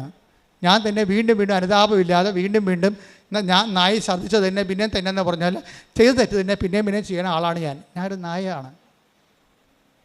അതാണ് സംഭവം. അതായത് കർത്താവ് അത് വെളിപ്പെടുത്തി കൊടുക്കുമ്പോൾ നായ ഛർദ്ദിച്ചത് തന്നെ അത് മക്കളുടെ അപ്പം എടുത്ത് നായ്ക്കൾക്ക് കൊടുക്കുക വിഹിതമല്ല. നായ്ക്കളെന്ന് പറഞ്ഞാൽ എന്താണ്? ചെയ്ത് തെറ്റ് തന്നെ തെറ്റാണെന്ന് തന്നിട്ട് പിന്നെയും ചെയ്തുകൊണ്ടിരിക്കണം. എല്ലാവരും അച്ഛനായാലും കപ്പലായാലും കർത്തനായാലും ആരായാലും ഇനി കത്തോലിക്കനായാലും ക്രിസ്ത്യാനി ആയാലും എല്ലാവരും നായ തന്നെയാണ്. തെറ്റുകൾ ആവർത്തിക്കണമെങ്കിൽ അവൻ ഒരു നായയാണ്. അതൊക്കെ നായ ഛർദ്ദിച്ചത് തന്നെ പിന്നെ. അപ്പം അനുതാപം എന്ന് പറയുന്നത് തെറ്റുകൾ ആവർത്തിക്കാത്ത അവസ്ഥ കൂടിയാണ്. അനുതാപത്തിൻ്റെ ആരംഭം എവിടുന്നാണ് തുടങ്ങണത്? ആദ്യമേ തന്നെ അതിൻ്റെ ABCD എന്ന് പറയുന്നത് തെറ്റുകൾ ആവർത്തിക്കാത്ത അവസ്ഥ. കൃപാസനത്തിൽ പരിശുദ്ധ കുർബാന കൈമാറ്റം ചെയ്യുമ്പോൾ അതിക്ക് മുമ്പ് മനസ്താപനം ചെല്ലിച്ചിരിക്കും. എന്താ കാര്യം? മേലിൽ പാപം ചെയ്യില്ലെന്നും എന്നാ പറയണേ. അതിനകത്ത് ഏറ്റവും വലിയ സംഭവം എന്താണ്? നമുക്കറിയാമല്ലോ, നല്ല കുമ്പസാരത്തിനുള്ള കാര്യങ്ങൾ ഒന്നെന്താണ്? മേലിൽ പാപം ചെയ്യാതിരിക്കുന്നതാണ്. അത് അക്രൈസ്തവനായാലും ക്രൈസ്തവനായാലും പഴയ തെറ്റുകൾ ആവർത്തിക്കത്തില്ലെന്ന് കർത്താവിനോട് പറഞ്ഞാൽ അന്ന് മുതൽ ഉടമ്പടി ഫയറാകാൻ തുടങ്ങും. പ്രാർത്ഥിക്കുക, കർത്താവായ ദൈവമേ, ഞാൻ ഉടമ്പടിയിലേക്ക് കടന്നു വന്നാൽ പണ്ട് ചെയ്തു വന്നിരുന്ന പാപങ്ങളെ ആവർത്തിക്കാതിരിക്കാൻ എന്നെ സഹായിക്കണമേ. അവൾ പറഞ്ഞ ഇതാണ്, കർത്താവേ ഇനി ഞാൻ ആവർത്തിക്കത്തില്ല. ഞാനൊരു നായയാണ്, എനിക്കിന്ന് അവകാശമില്ല, ഞാൻ തെറ്റുകൾ തന്നെ വീണ്ടും തന്നെ ചെയ്ത തെറ്റുകൾ തന്നെ പിന്നെയും ചെയ്യണതാണ്. പക്ഷേ ഇനി ഞാൻ ഞങ്ങൾക്ക് ഒരു അവകാശം ഉണ്ടല്ലോ നിൻ്റെ മുമ്പിൽ. അപ്പോൾ എല്ലാം സമ്മതിക്കും, തൻ്റെ അവസ്ഥകളെ സമ്മതിക്കും, അത് തിരിച്ചറിയും. ഇവിടുത്തെ പ്രോബ്ലം എന്താണ്? നമ്മൾ നല്ലതാണെന്ന് വിചാരിക്കണമല്ലേ പ്രശ്നം. നമ്മൾക്ക് എനിക്കൊരു കുഴപ്പമില്ല, ഞാൻ ഓക്കെ ആണെന്നല്ലേ എല്ലാവരും പറയണത്. അതാണ് കുഴപ്പം മുഴുവനും. ഉടമ്പടിയുടെ കുഴപ്പമെന്ന് പറഞ്ഞ ബോധ്യം, നാലാമത്തെ ബോധ്യം എന്താണ്? ഞാൻ ഓക്കെയാണ്, എന്നേക്കാൾ വിശുദ്ധനോ എന്നേക്കാൾ നല്ല മനുഷ്യനോ ലോകത്തില്ല. അപ്പം നമ്മളുടെ വശം നീതീകരിച്ചു കൊണ്ട് അവസാനം വരെ നമ്മൾ നിൽക്കും. എല്ലാവരുടെ സംസാരം, എന്നെ ഇൻക്ലൂഡിങ് മൈസെൽഫ്, എല്ലാവരുടെ സംസാരത്തിലും സ്വയം നീതീകരണം എന്ന് പറയണത് ശരിക്കും പറഞ്ഞാൽ അനുതാപമില്ലാത്ത അവസ്ഥ തന്നെയാണ്. സ്വയം നീതീകരിക്കണം. പക്ഷേ നമ്മൾ ഓക്കെയാണ്, അവരാണ് കുഴപ്പക്കാരെന്ന്. നമ്മൾ ഓക്കെയാണ്, അവരാണ് കുഴപ്പക്കാർ. പക്ഷേ കാര്യം എന്താ പറയണത്? ഞാൻ ഓക്കെ അല്ല കർത്താവേ, അത് ശരിയാണ്, അങ്ങ് പറഞ്ഞത് ശരിയാണ്. മറിയവും ഈ അനുതാപത്തിലേക്ക് ആ കാനങ്കാരി കടന്നു വന്നപ്പോഴാണ് മക്കളുടെ അപ്പം എടുത്ത് അവൾക്ക് കൊടുത്തത്. നിത്യജീവൻ ഉൾപ്പെടെയുള്ള ദൈവാനുഗ്രഹങ്ങളിലേക്ക് അവളെ കർത്താവ് തിരിച്ചു കൊണ്ടുവരികയാണ്. ദൈവത്തിലേക്ക് വരിക എന്ന് വെച്ച് കഴിഞ്ഞാൽ ഒരു അടയാളം. ഇപ്പോൾ എന്തുമാത്രം നോൺ ക്രിസ്ത്യൻസാണ് ഉടമ്പടി എടുക്കുന്നത്? നിങ്ങൾക്ക് തോന്നുന്നുണ്ടോ നിങ്ങളുടെ മകളെ കെട്ടിക്കാനാണ് യേശു ക്രിസ്തു ക്രൂശിക്കപ്പെട്ടതെന്ന്? നിങ്ങൾക്ക് തോന്നുന്നു നിങ്ങൾ സ്ഥലം വിൽക്കാനാണ് കർത്താവ് ഉയർപ്പിക്കപ്പെട്ടതെന്ന്? നിങ്ങൾ കർത്താവിൻ്റെ ഉയർപ്പിൻ്റെ ഉത്ഥാനത്തിനും പങ്കാളികളായിട്ട് ഉടമ്പടിയിൽ നിന്ന് പങ്കുപറ്റുന്നുണ്ടെങ്കിൽ ദൈവിക ലക്ഷ്യമെന്താണ് തിരിച്ചറിയണം. എന്താ കാര്യം? നിത്യതയാണ് എൻ്റെ ലക്ഷ്യം. നിങ്ങൾ പ്രാർത്ഥിക്കേണ്ടത് എന്താണ്? കർത്താവേ, നിത്യത വരെ അങ്ങയുടെ കൂടെ ജീവിക്കാൻ എന്നെ സഹായിക്കണമേ. പ്രാർത്ഥിക്കുക, കർത്താവേ അനുതാപത്തിന്റെ നീണ്ട സമയ സഞ്ചാരങ്ങളിലെ നിത്യത വരെ ജീവിക്കുവാൻ അങ്ങയോടൊപ്പം ജീവിക്കുവാൻ എന്നെ സഹായിക്കണമേ. പരിശുദ്ധ പരമ ദിവ്യകാരുണ്യത്തിന്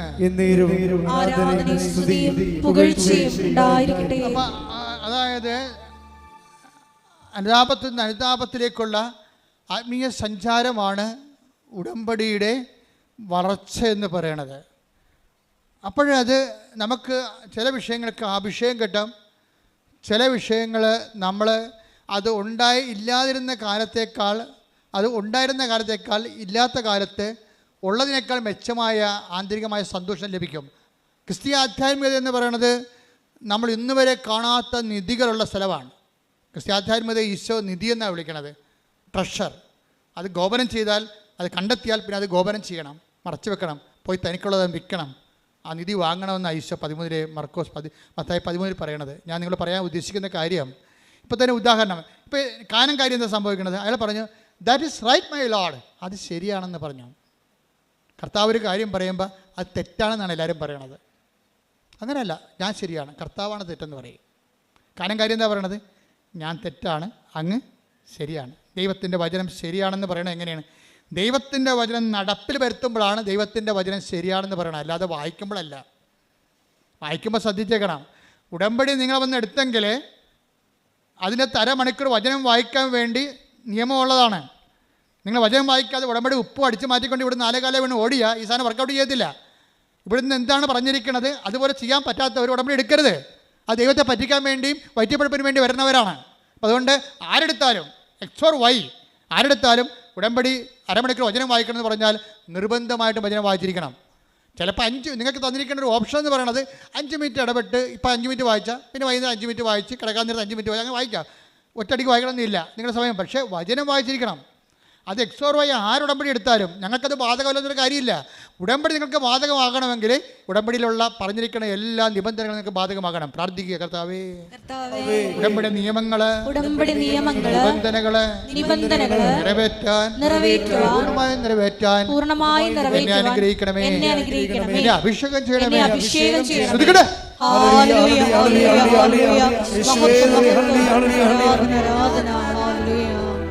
പരിശുദ്ധ പരമ ദിവ്യകാരുണ്യത്തിന് ആരാധനയും സ്തുതിയും പുകഴ്ചയും ഉണ്ടായിരിക്കട്ടെ. നമ്മൾ അതിന്റെ പൂർണ്ണതയിലേക്ക് വരികയാണ്. വീണ്ടും പറയുന്നത് ഇവിടെ എന്ത് സംഭവം? കാനംകാരി അത് ശരിയാണെന്ന് പറഞ്ഞു. അവിടെയാണ് അനുതാപം. നീ പറഞ്ഞത് ശരിയാണെന്ന് പറയണത്.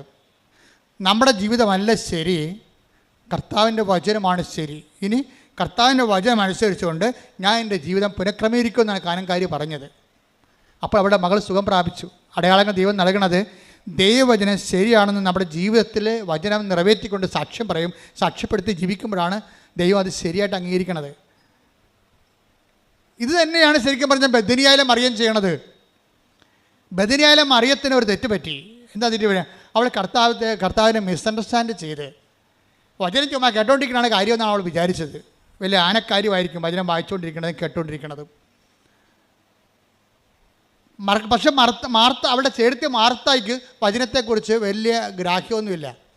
അത് നിയമപരമായിട്ട് അവൾ ജീവിക്കുന്നുണ്ട്, വചനം വായിക്കുന്നുണ്ട്. പക്ഷെ അവൾ പറയണത് ഉത്തരവാദിത്തങ്ങളൊക്കെ ചെയ്യണതാണ് വലിയ കാര്യം എന്നാണ് അവൾ പറയണത്. ഇത് രണ്ട് എക്സ്ട്രീമാണെന്നാണ് ഈശോ പറയണത്. ഉത്തരവാദിത്തങ്ങളും ചെയ്യണം, വചനം നിറവേറ്റുകയും ചെയ്യണം, വചനം വായിക്കുകയും ചെയ്യണം, വചനം കേൾക്കുകയും ചെയ്യണം. അതുകൊണ്ടാണ് നീയും വന്ന് വചനം കേൾക്കാൻ പറയണത്. പക്ഷേ എന്നാ പറ്റി, ഒരു ഇഷ്യൂ ആ കുടുംബത്തെ ക്രിയേറ്റ് ചെയ്യുമ്പോൾ ആ തൂണും തുണയുമായി നിന്ന ലാസർ അവരുടെ ആങ്ങളെ തന്നെ രോഗിയായി നോക്കുമ്പോൾ എന്താ പറ്റി, അടുത്തിരുന്ന മറിയം പറയും രോഗിയായതുകൊണ്ട് അവർ ആദ്യം ഈ ലാസറിന് രോഗം വന്നിട്ട് മറിയം മൈൻഡ് ചെയ്യില്ല. എന്താ കാര്യം, ആണും തൂണും തടിയും തൻ്റെടിയുമായിട്ട് നിൽക്കുന്ന ആരാണ്? ദൈവം അവിടെ കൂടെ ഉണ്ട്, ഈശോ ഉണ്ട്. കാനായിലെ കല്യാണത്തിൽ വെള്ളം വീഞ്ഞാക്കിയും കടൽ മീഞ്ഞാക്കിയും നടന്നവൻ. അങ്ങനെ ഒത്തിരി ബയോഡേറ്റ ഉള്ള ക്രിസ്തു അവളുടെ ഒരു കുടുംബ സുഹൃത്തിനെ പോലെ ഉണ്ട്. ദൈവമായിട്ട് ആവശ്യമില്ലാത്ത സ്വകാര്യ ബന്ധം ചില ആൾക്കാരുണ്ടാക്കും. കർത്താവിൻ്റെ പ്രാണനാണ്, സുഹൃത്താണ്, മണ്ണാങ്കട്ടിൻ്റെ ഒപ്പമല്ല. ലാസ്റ്റ് 2 പെങ്ങന്മാരുണ്ടായിരുന്നു, ഒന്ന് മാർത്ത ഒന്ന് മറിയം പറഞ്ഞു കർത്താവിൻ്റെ ഫ്രണ്ടാണെന്ന്. കർത്താവ് പറഞ്ഞു ഒട്ടേണ്ടി വരുന്നു പറഞ്ഞു. ഒരു ഫ്രണ്ടുമില്ല, അങ്ങനെ റിലേഷനില്ലെന്ന് പറയും. എന്താ കാര്യം? ദൈവമായിട്ട് നമുക്കൊരു മാനുഷികമായ ഫ്രണ്ട്ഷിപ്പല്ല ഉള്ളത്, ദൈവവും ദൈവത്തിൻ്റെ മക്കളും എന്നുള്ള ഫ്രണ്ട്ഷിപ്പാണ് നമുക്കുള്ളത്. ഈ ഫ്രണ്ട്ഷിപ്പിൻ്റെ സമയത്തുണ്ടായിരുന്ന വിഷയം എന്ന് പറയണത്, ഇപ്പോൾ ഒരു ഇഷ്യൂ ഉണ്ടായി, നമ്മൾ അത് എപ്പോഴും അണ്ടർ ടെസ്റ്റിംഗ് ആണ്. നീ ദൈവത്തിൻ്റെ എന്ത് റിലേഷൻ്റെ നിലവാരത്തിലാണെങ്കിലും ദൈവം പറയും എനിക്ക് ടെസ്റ്റ്, നീ കാര്യങ്ങളൊക്കെ പറഞ്ഞാൽ ശരിയാണ്, പക്ഷേ ടെസ്റ്റ് ചെയ്യാനുണ്ടെന്ന് പറയും. അങ്ങനെ ലാസറിന് പണി കൊടുക്കണത്. ലാസർ ചത്ത് മലക്കും. അപ്പോൾ ഇവിടെ നിലവിട്ട് പോകും. ആരുമില്ലല്ലോ ഇപ്പം. കർത്താവിന് വേണ്ടി ആഹാരം ചെയ്താണ് ഇവർ ഒരു വർഷം മുഴുവനും. കർത്താവിനെ കൊണ്ടിരുന്ന് വചനം പങ്കുവെച്ചതാണ് മറിയാം. ഒരു കഥയുമില്ല, കർത്താവില്ല, ആരുമില്ല. ആൾക്കാരൊക്കെ പറഞ്ഞു വിട്ടിട്ടുണ്ട് കൊണ്ടുവരാൻ, ആര് വരാൻ, ചത്ത് ചീഞ്ഞ് അടക്കി തീർന്ന്. എന്നിട്ടില്ല, അവസാനം ഇവരെല്ലാം ഡൗണായി.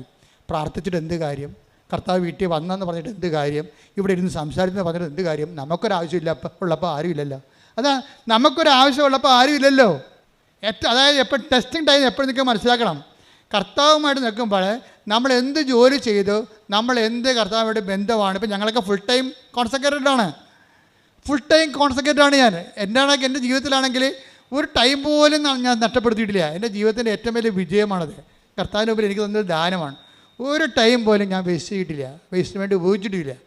എല്ലാം സുവിശേഷത്തിന് വേണ്ടിയും സഭയ്ക്ക് വേണ്ടിയും സാംസ്കാരിക കലാവിധങ്ങൾക്ക് വേണ്ടിയും സഭയോട് ബന്ധപ്പെട്ട സമൂഹത്തിന് വേണ്ടിയും പൊതുസമൂഹത്തിന് വേണ്ടിയാണ് ജീവിച്ചത്. ഇപ്പോഴും അങ്ങനെയാണ്, ഒരു സമയം കളയത്തില്ല.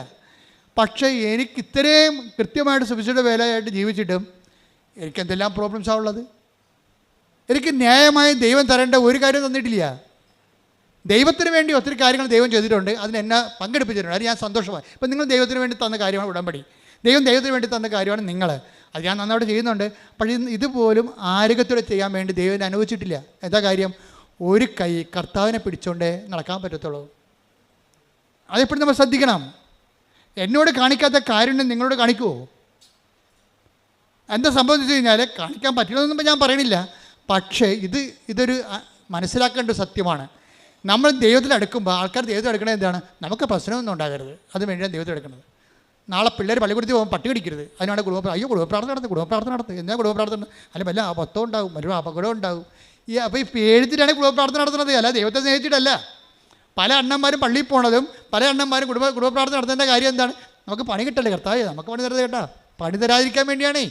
അത് ദൈവത്തിന് അറിയാം. എന്ന് വെച്ച് കഴിഞ്ഞാൽ പേടിച്ചിട്ടാണ് പല കാര്യങ്ങളും ചെയ്യണത്. അങ്ങനെയല്ല, ദൈവത്തിനെ സ്നേഹിച്ചിട്ട് ചെയ്യണതിലേക്ക് നീ ഒരു ടെസ്റ്റ് തരും. അപ്പം ടെസ്റ്റ് തന്നപ്പോൾ എന്ത് പറ്റി? ടെസ്റ്റിൽ മറിയാൻ തോറ്റു. മാർത്ത വചനം കേൾക്കാത്ത മാർത്ത അപ്പഴും പിടിച്ചു നിന്ന്. 4 ദിവസം കഴിഞ്ഞപ്പോൾ ചീഞ്ഞപ്പോൾ ആൾ വന്നിട്ടുണ്ട്, കർത്താവ് വന്നിട്ടുണ്ട്, ചീഞ്ഞ ആൾ. ആ കുഴിമാടത്തിന് പുറത്ത് വരെ മണമാണ്, അടുക്കലെന്നാണ് ശിഷ്യന്മാർ പറയണത്. ഇപ്പോൾ കർത്താവ് അവിടെ വന്ന് നിൽക്കണമെന്ന് കണ്ടപ്പോൾ മറിയാൻ പറഞ്ഞു വരിക പോവുകയും ചെയ്യട്ടെ, നമുക്കെന്താണ് വഴിയെ പോവുകയും ചെയ്യട്ടെ, നമുക്കെന്താണ് കാര്യം? നമുക്ക് ഒരാളെല്ലാം വന്ന് ഒരാളുടെ വഴി തങ്ങുക, പോകാനുള്ളവൻ പോയി. ഇനിയിപ്പോൾ ആര് വന്നിട്ട് എന്ത് കാര്യം, പോയിട്ട് എന്ത് കാര്യം? മറിയം പോയില്ല, മറിയം തോറ്റു ആ പരീക്ഷയ്ക്ക്. മാർത്തായാണ് ഇടിച്ചതിൽ കയറണത്. മാർത്തായ എന്നിട്ട് അവിടെ ചെന്നിട്ട് പറയുവേ, എന്താണ്, കർത്താവേ നീ ഇവിടെ ഉണ്ടായിരുന്നെങ്കിൽ. ഒരു വചനം കേൾക്കാത്ത പാർട്ടിയാണ്, പക്ഷേ വിശ്വാസ ജീവിതം കറക്റ്റാണ്.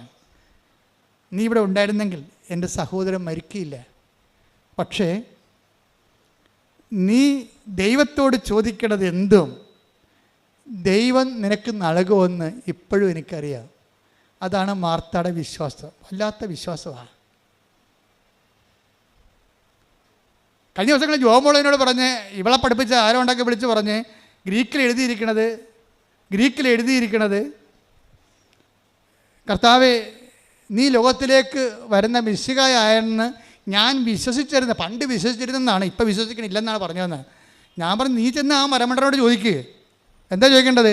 അങ്ങനെയാണെങ്കിൽ പിന്നെ എന്തുകൊണ്ടാണ് നിങ്ങൾ ബൈബിള് അതനുസരിച്ച് തിരുത്തുക? ബൈബിളിൽ ഒരു കാര്യം എഴുതിയിട്ട് ഇവന്മാർ വേറെ കാര്യം പഠിപ്പിക്കുമ്പോൾ ഇവന്മാർ ദൈവത്തിനെതിരെ സംസാരിക്കുകയല്ലേ, വിശ്വാസത്തിനെതിരെ ഇവരുടെ അക്കാഡമിക് ജാട കാരണം അധ്യാത്മിക തകർച്ച ഉണ്ടാക്കുകയല്ലേ. ഇവരാർക്കും ഉത്തരവാദിത്തം കൊടുത്തത്? ഞാൻ ഇവിടെ ശരിക്കും പൂശി. എന്താ കാര്യത്തിൽ കർത്താവിൻ്റെ വചനത്തിൽ എഴുതിക്കുന്നത് നമുക്ക് വ്യക്തിപരമായ വ്യാഖ്യാനത്തിനുള്ളതല്ലത്. മർക്കോസ് എന്താ പറഞ്ഞത്? മാർത്ത എന്താ പറഞ്ഞത്? കർത്താവേ നീ ഇവിടെ ഉണ്ടായിരുന്നെങ്കിൽ എൻ്റെ സഹോദരൻ മരിക്കില്ലായിരുന്നു. പക്ഷേ എന്താ പ്രശ്നം? നീ ദൈവത്തോട് ചോദിക്കണം, അത് നിങ്ങൾ പറയണം. നീ എന്ത് തകർന്നാലും തരിപ്പണമായാലും പറയണം. മാർത്തായെപ്പോലെ പറയണം, നീ ദൈവത്തോട് ചോദിക്കണത് എന്തും നീ ദൈവത്തോട് ചോദിക്കണം, ഇപ്പോഴും നിനക്ക് തരുമെന്ന് എനിക്കറിയാവുന്ന. അപ്പോഴ് ഈശോ പറയും.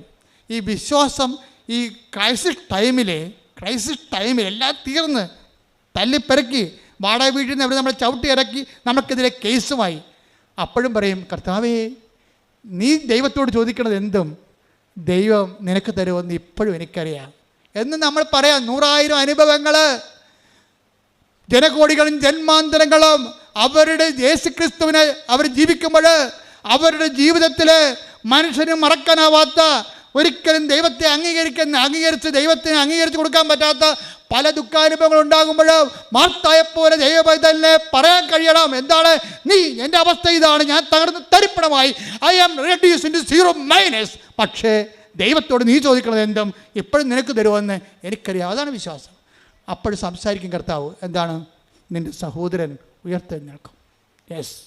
അപ്പോൾ പറഞ്ഞു, യെസ് മൈ ലോർഡ്, യെസ് അവൻ ഉയർത്തെഴുന്നേൽക്കും. എങ്ങനെയാണ്? അവൾ പറഞ്ഞ കാറ്റഗിസത്തിൽ അവൾക്കറിയാം. എന്താണ്? അന്തിമ നാളിൽ പുനരുദ്ധാനഘട്ടത്തിൽ അവൻ ഉയർത്തെഴുന്നേൽക്കുമെന്ന് എനിക്കറിയാം. അപ്പോൾ ഇപ്പം അവൻ ഉയർപ്പിച്ചറന്നല്ല മാർത്ത പറയണത്, ഞാൻ നിന്നെ വിശ്വസിക്കുന്നു, നിത്യജീവന് വേണ്ടി വിശ്വസിക്കുന്നുവെന്ന്. അപ്പോൾ ഈശോ പറയും, Martha, I am the life and resurrection. ഞാനാണ് ജീവൻ, ഞാനാണ് പുനരുദ്ധാനം, നീ ഇത് വിശ്വസിക്കുന്നു. Yes my lord. അപ്പോൾ അവൾ പറയും, യെസ് മൈ ലോർഡ്. ഈ ശവത്തിൻ്റെ നാറിയ ആ സ്ഥലത്ത് നിന്നുകൊണ്ട് ആ ശവക്കാറ്റടിക്കുമ്പോൾ അവൾ പറയും, യെസ് മൈ ലോർഡ്, നീ ലോകത്തിലേക്ക് വരായിരുന്ന മിശിഹായാണെന്ന് ഞാൻ വിശ്വസിക്കുന്നു. അപ്പോൾ ഈശോ കൈ ഉയർത്തി, ലാസറസ് കം ഔട്ട്. അവൻ കൈ ഉയർത്തിക്കൊണ്ട് പറയും, ലാസറേ പുറത്തു വരാൻ. ഈ വിശ്വാസത്തിന് മുമ്പിൽ നീ അകത്ത് നിന്നിട്ട് എനിക്ക് കാര്യമില്ലെന്ന് പറയും.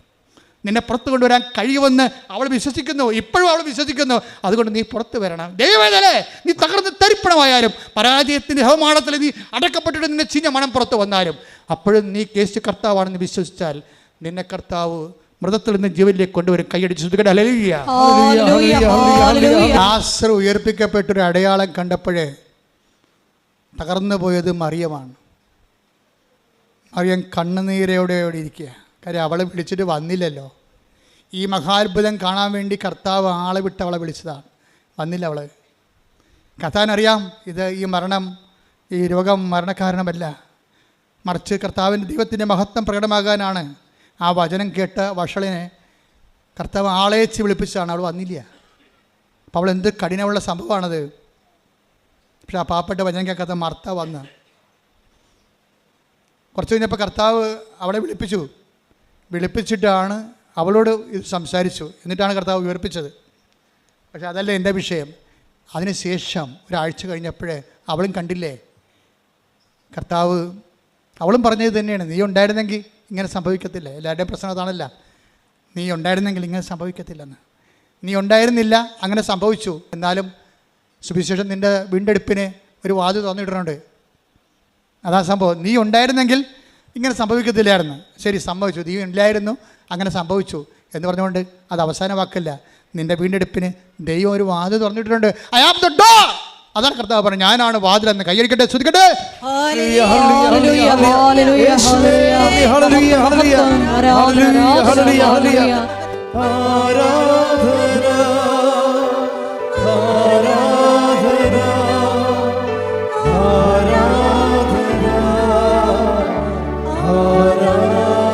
പരിശുദ്ധ പരമദിവ്യകാരുണ്യത്തിന് ആരാധനയും സ്തുതിയും പുകഴ്ചയും ഉണ്ടായിരിക്കട്ടെ. ഈ കാഴ്ച കണ്ടിട്ട് തോറ്റുപോയില്ല കർത്താവേ. അന്ന് മുതൽ അവളെ പിച്ചുമ്പയും കർത്താവെ തോറ്റുപോയി കർത്താവെ. മറിയത്തിൻ്റെ അനുതാപം തുടങ്ങണം അവിടുന്ന് മുതലാണ്. എല്ലാം കഴിഞ്ഞിട്ടും കർത്താവ് അവൾ വരാതിരുന്നിട്ടും പിന്നെ അവളെ വിളിച്ചില്ലേ. അതിനു മുമ്പിൽ, ആ സ്നേഹത്തിന് മുമ്പിൽ ഇവളെ തോറ്റുപോകും. തോറ്റുപോകുക തന്നെയല്ല, കർത്താവ് ആരാണെന്ന് അവൾ കാണുകയും ചെയ്യും. അപ്പോൾ അവൾ എപ്പോഴും പറയും, തോറ്റുപോയി കർത്താവെ, തോറ്റുപോയി, നിൻ്റെ സ്നേഹത്തിന് മുമ്പ് ഞാൻ തോറ്റുപോയി എന്ന് പറഞ്ഞ് അവളത്, ആ അനുതാപമാണ് ബെഥനിയിലെ മറിയം പിന്നെ ലാസറിൻ്റെ വീട്ടിലെ കർത്താവിനെ വിളിക്കാൻ കാരണം. ഒരു നേരത്തെ ഭക്ഷണത്തിന് വീണ്ടും പഴയതുപോലെ ലാസറുണ്ടാവും, മർത്തായുണ്ടാവും, മറിയം ഉണ്ടാവും.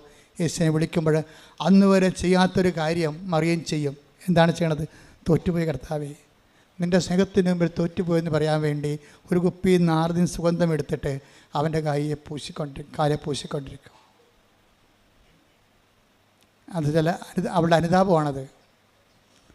ഒരിക്കൽ yes my lord, you are right, അതാണ് അനുതാപം. അതേ കർത്താവേ, കനങ്കാരി പറഞ്ഞില്ലേ, yes my lord, you are right. ഇപ്പോഴും മറിയം പറയുന്നത് എന്താണ്? Yes my lord, you are right. ക്രിസ്തു എപ്പോഴും സത്യമായിട്ട് നിൽക്കും. ഏത് തകർച്ചകളിലൂടെ നീ കടന്നു പോയാലും നിന്നെ വീണ്ടെടുക്കാൻ, അവസാനത്തെ വാതിൽ തുറക്കാൻ വേണ്ടി ക്രിസ്തു വരും. അപ്പോഴും നീ ഇടയ്ക്ക് കർത്താവിനെ തള്ളിപ്പറയരുത്.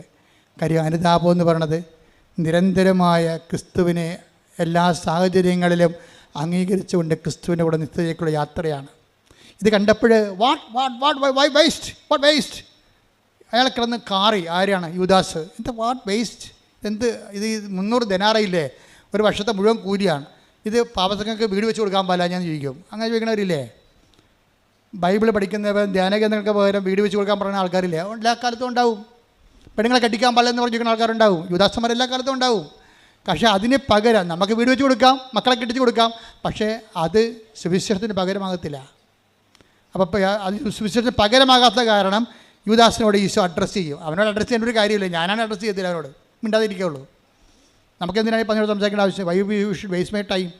പക്ഷേ എല്ലാവർക്കും വേണ്ടി കർത്താവ് അവനോട് സംസാരിക്കും. എന്താ പറഞ്ഞത്? ജൂഡാസ്, എൻ്റെ നീ അത്ര നെഞ്ചുവേദന എടുക്കേണ്ട കാര്യമൊന്നും എനിക്ക് കരുതി. നീ വലിയ റാഷണാലിറ്റി കളിച്ചിട്ടും നാട്ടുകാരുടെ മുമ്പിൽ വലിയ സാമൂഹ്യ പരിഷ്കർത്താവേണ്ട കാര്യമൊന്നുമില്ല. എൻ്റെ ശവസംസ്കാരത്തിന് വേണ്ടി ഇത് ചെയ്തതെന്ന് നീ കരുതിച്ചാൽ മതി. വണ്ടി വിട്ടേക്കാൻ പറയും.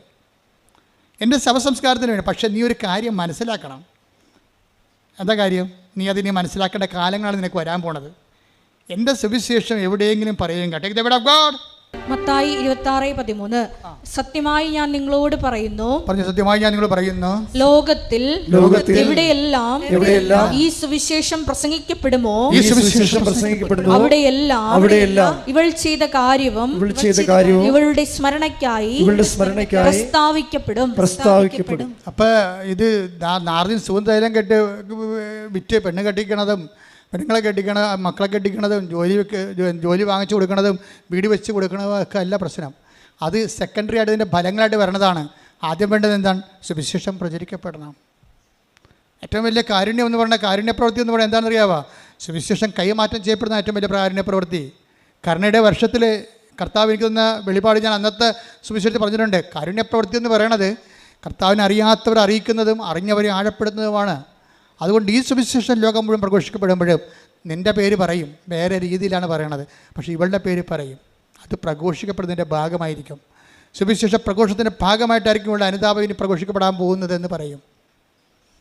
അവൾക്ക് ചെയ്യാൻ കഴിയണം അവൾ ചെയ്തു, അവൾക്ക് ചെയ്യാൻ കഴിയണം അവൾ ചെയ്തു. അവളുടെ ചെയ്തതിനെ, അവളുടെ അനുതാപത്തെ ദൈവം അംഗീകരിക്കും. എന്താ കാര്യം? ലാസർ ഉയർത്തപ്പോൾ നീ ലോകത്തിലേക്ക് വരായിരുന്ന മിശിഹായാണ്, നീ ദൈവത്തെ മനുഷ്യൻ മരിച്ചാലും ഉയർത്തെഴുന്നേൽപ്പിക്കുന്ന ദൈവമാണെന്ന് അവൾ നേരിട്ട് കണ്ടപ്പോൾ അവനിൽ വിശ്വസിക്കുന്നവന് നിത്യജീവനുണ്ടെന്ന് മാർത്തായെപ്പോലെ അവൾ ഏറ്റു പറഞ്ഞതാണ്. കർത്താവിൻ്റെ കാലത്ത് പാദങ്ങൾ പൂശിയ അനുതാപത്തിൻ്റെ സുഗന്ധ തൈലം എന്ന് പറയുന്നത് നിത്യതയ്ക്ക് വേണ്ടിയുള്ള അച്ചാരമാണ്. കൈയ്യടിക്കട്ടെ, സ്തുതിക്കട്ടെ, ഹല്ലേലൂയ.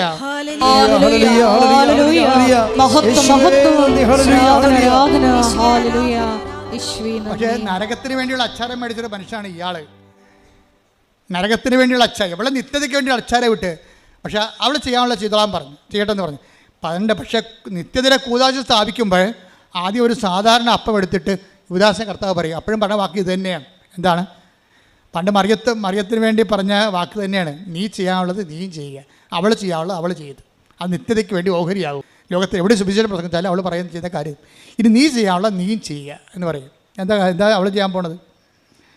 അപ്പോൾ യോഹന്നാൻ്റെ സുവിശേഷം പറയുവേ, അപ്പോൾ രാത്രിയായിരുന്നെന്ന്. എന്താണ്?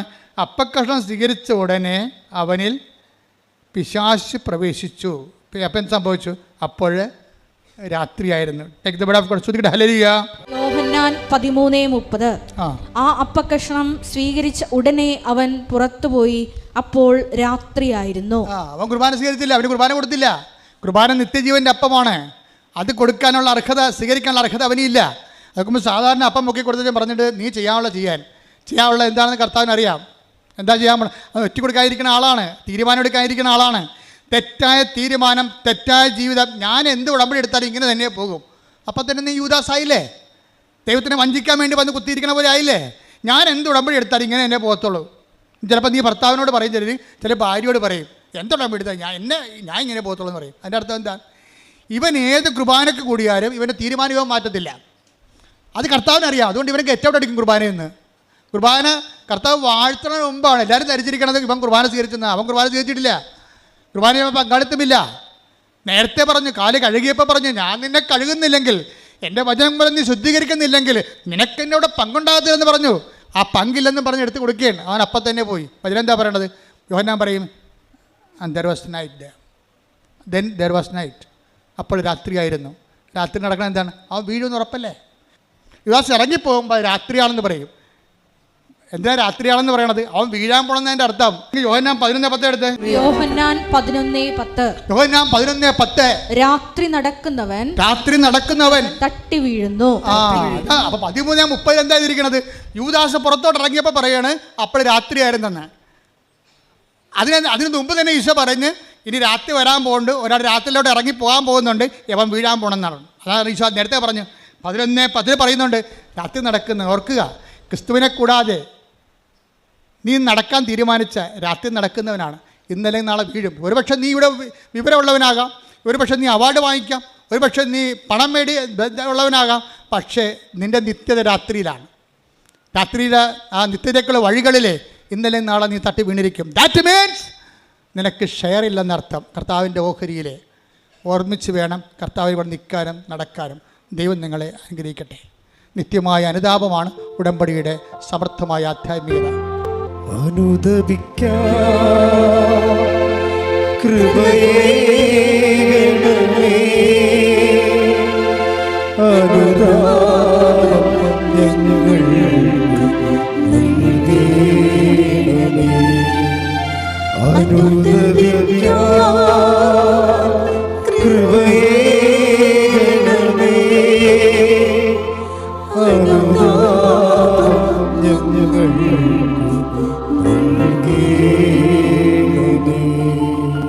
മക്കളെ, ഒരു കൈ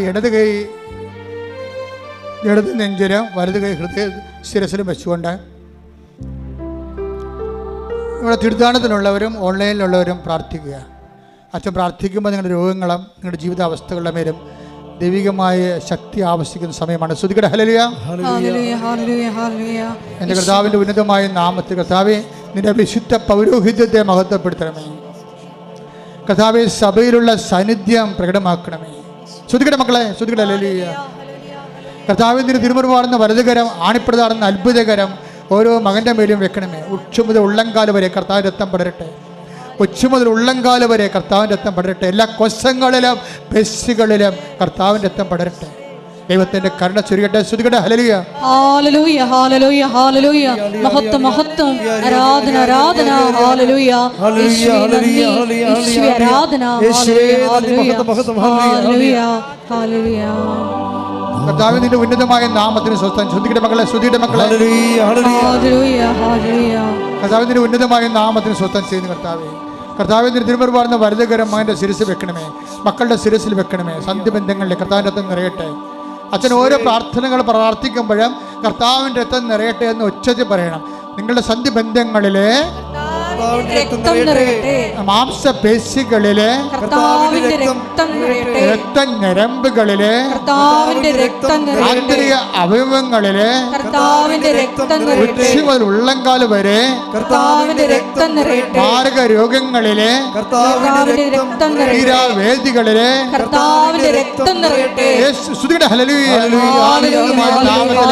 സഭയുടെ അധികാരത്തിൽ കുരിശിന്റെ അടയാളത്തിലെ ദൈവത്തിന് സത്യ സൗഖ്യം പ്രാപിക്കട്ടെ.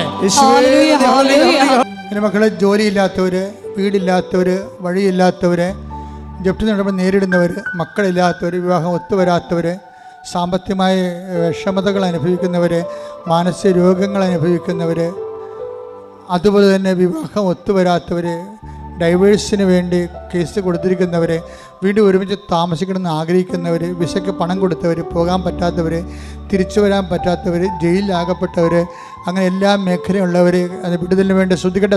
ഹല്ലേലൂയ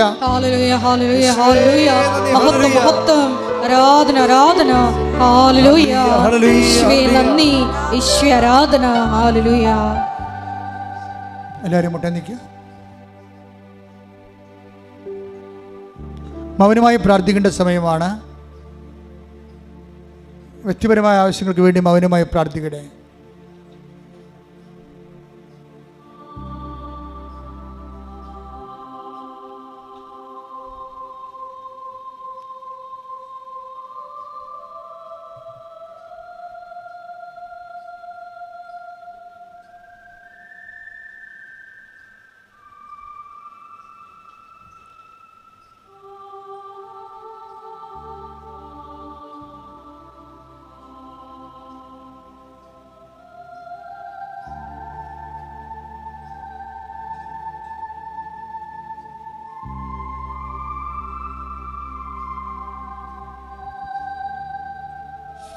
ശിരസ് നമിച്ച് നമുക്ക് ദിവികാരുണ്യനാഥന്റെ ആശീർവാദം സ്വീകരിക്കാം.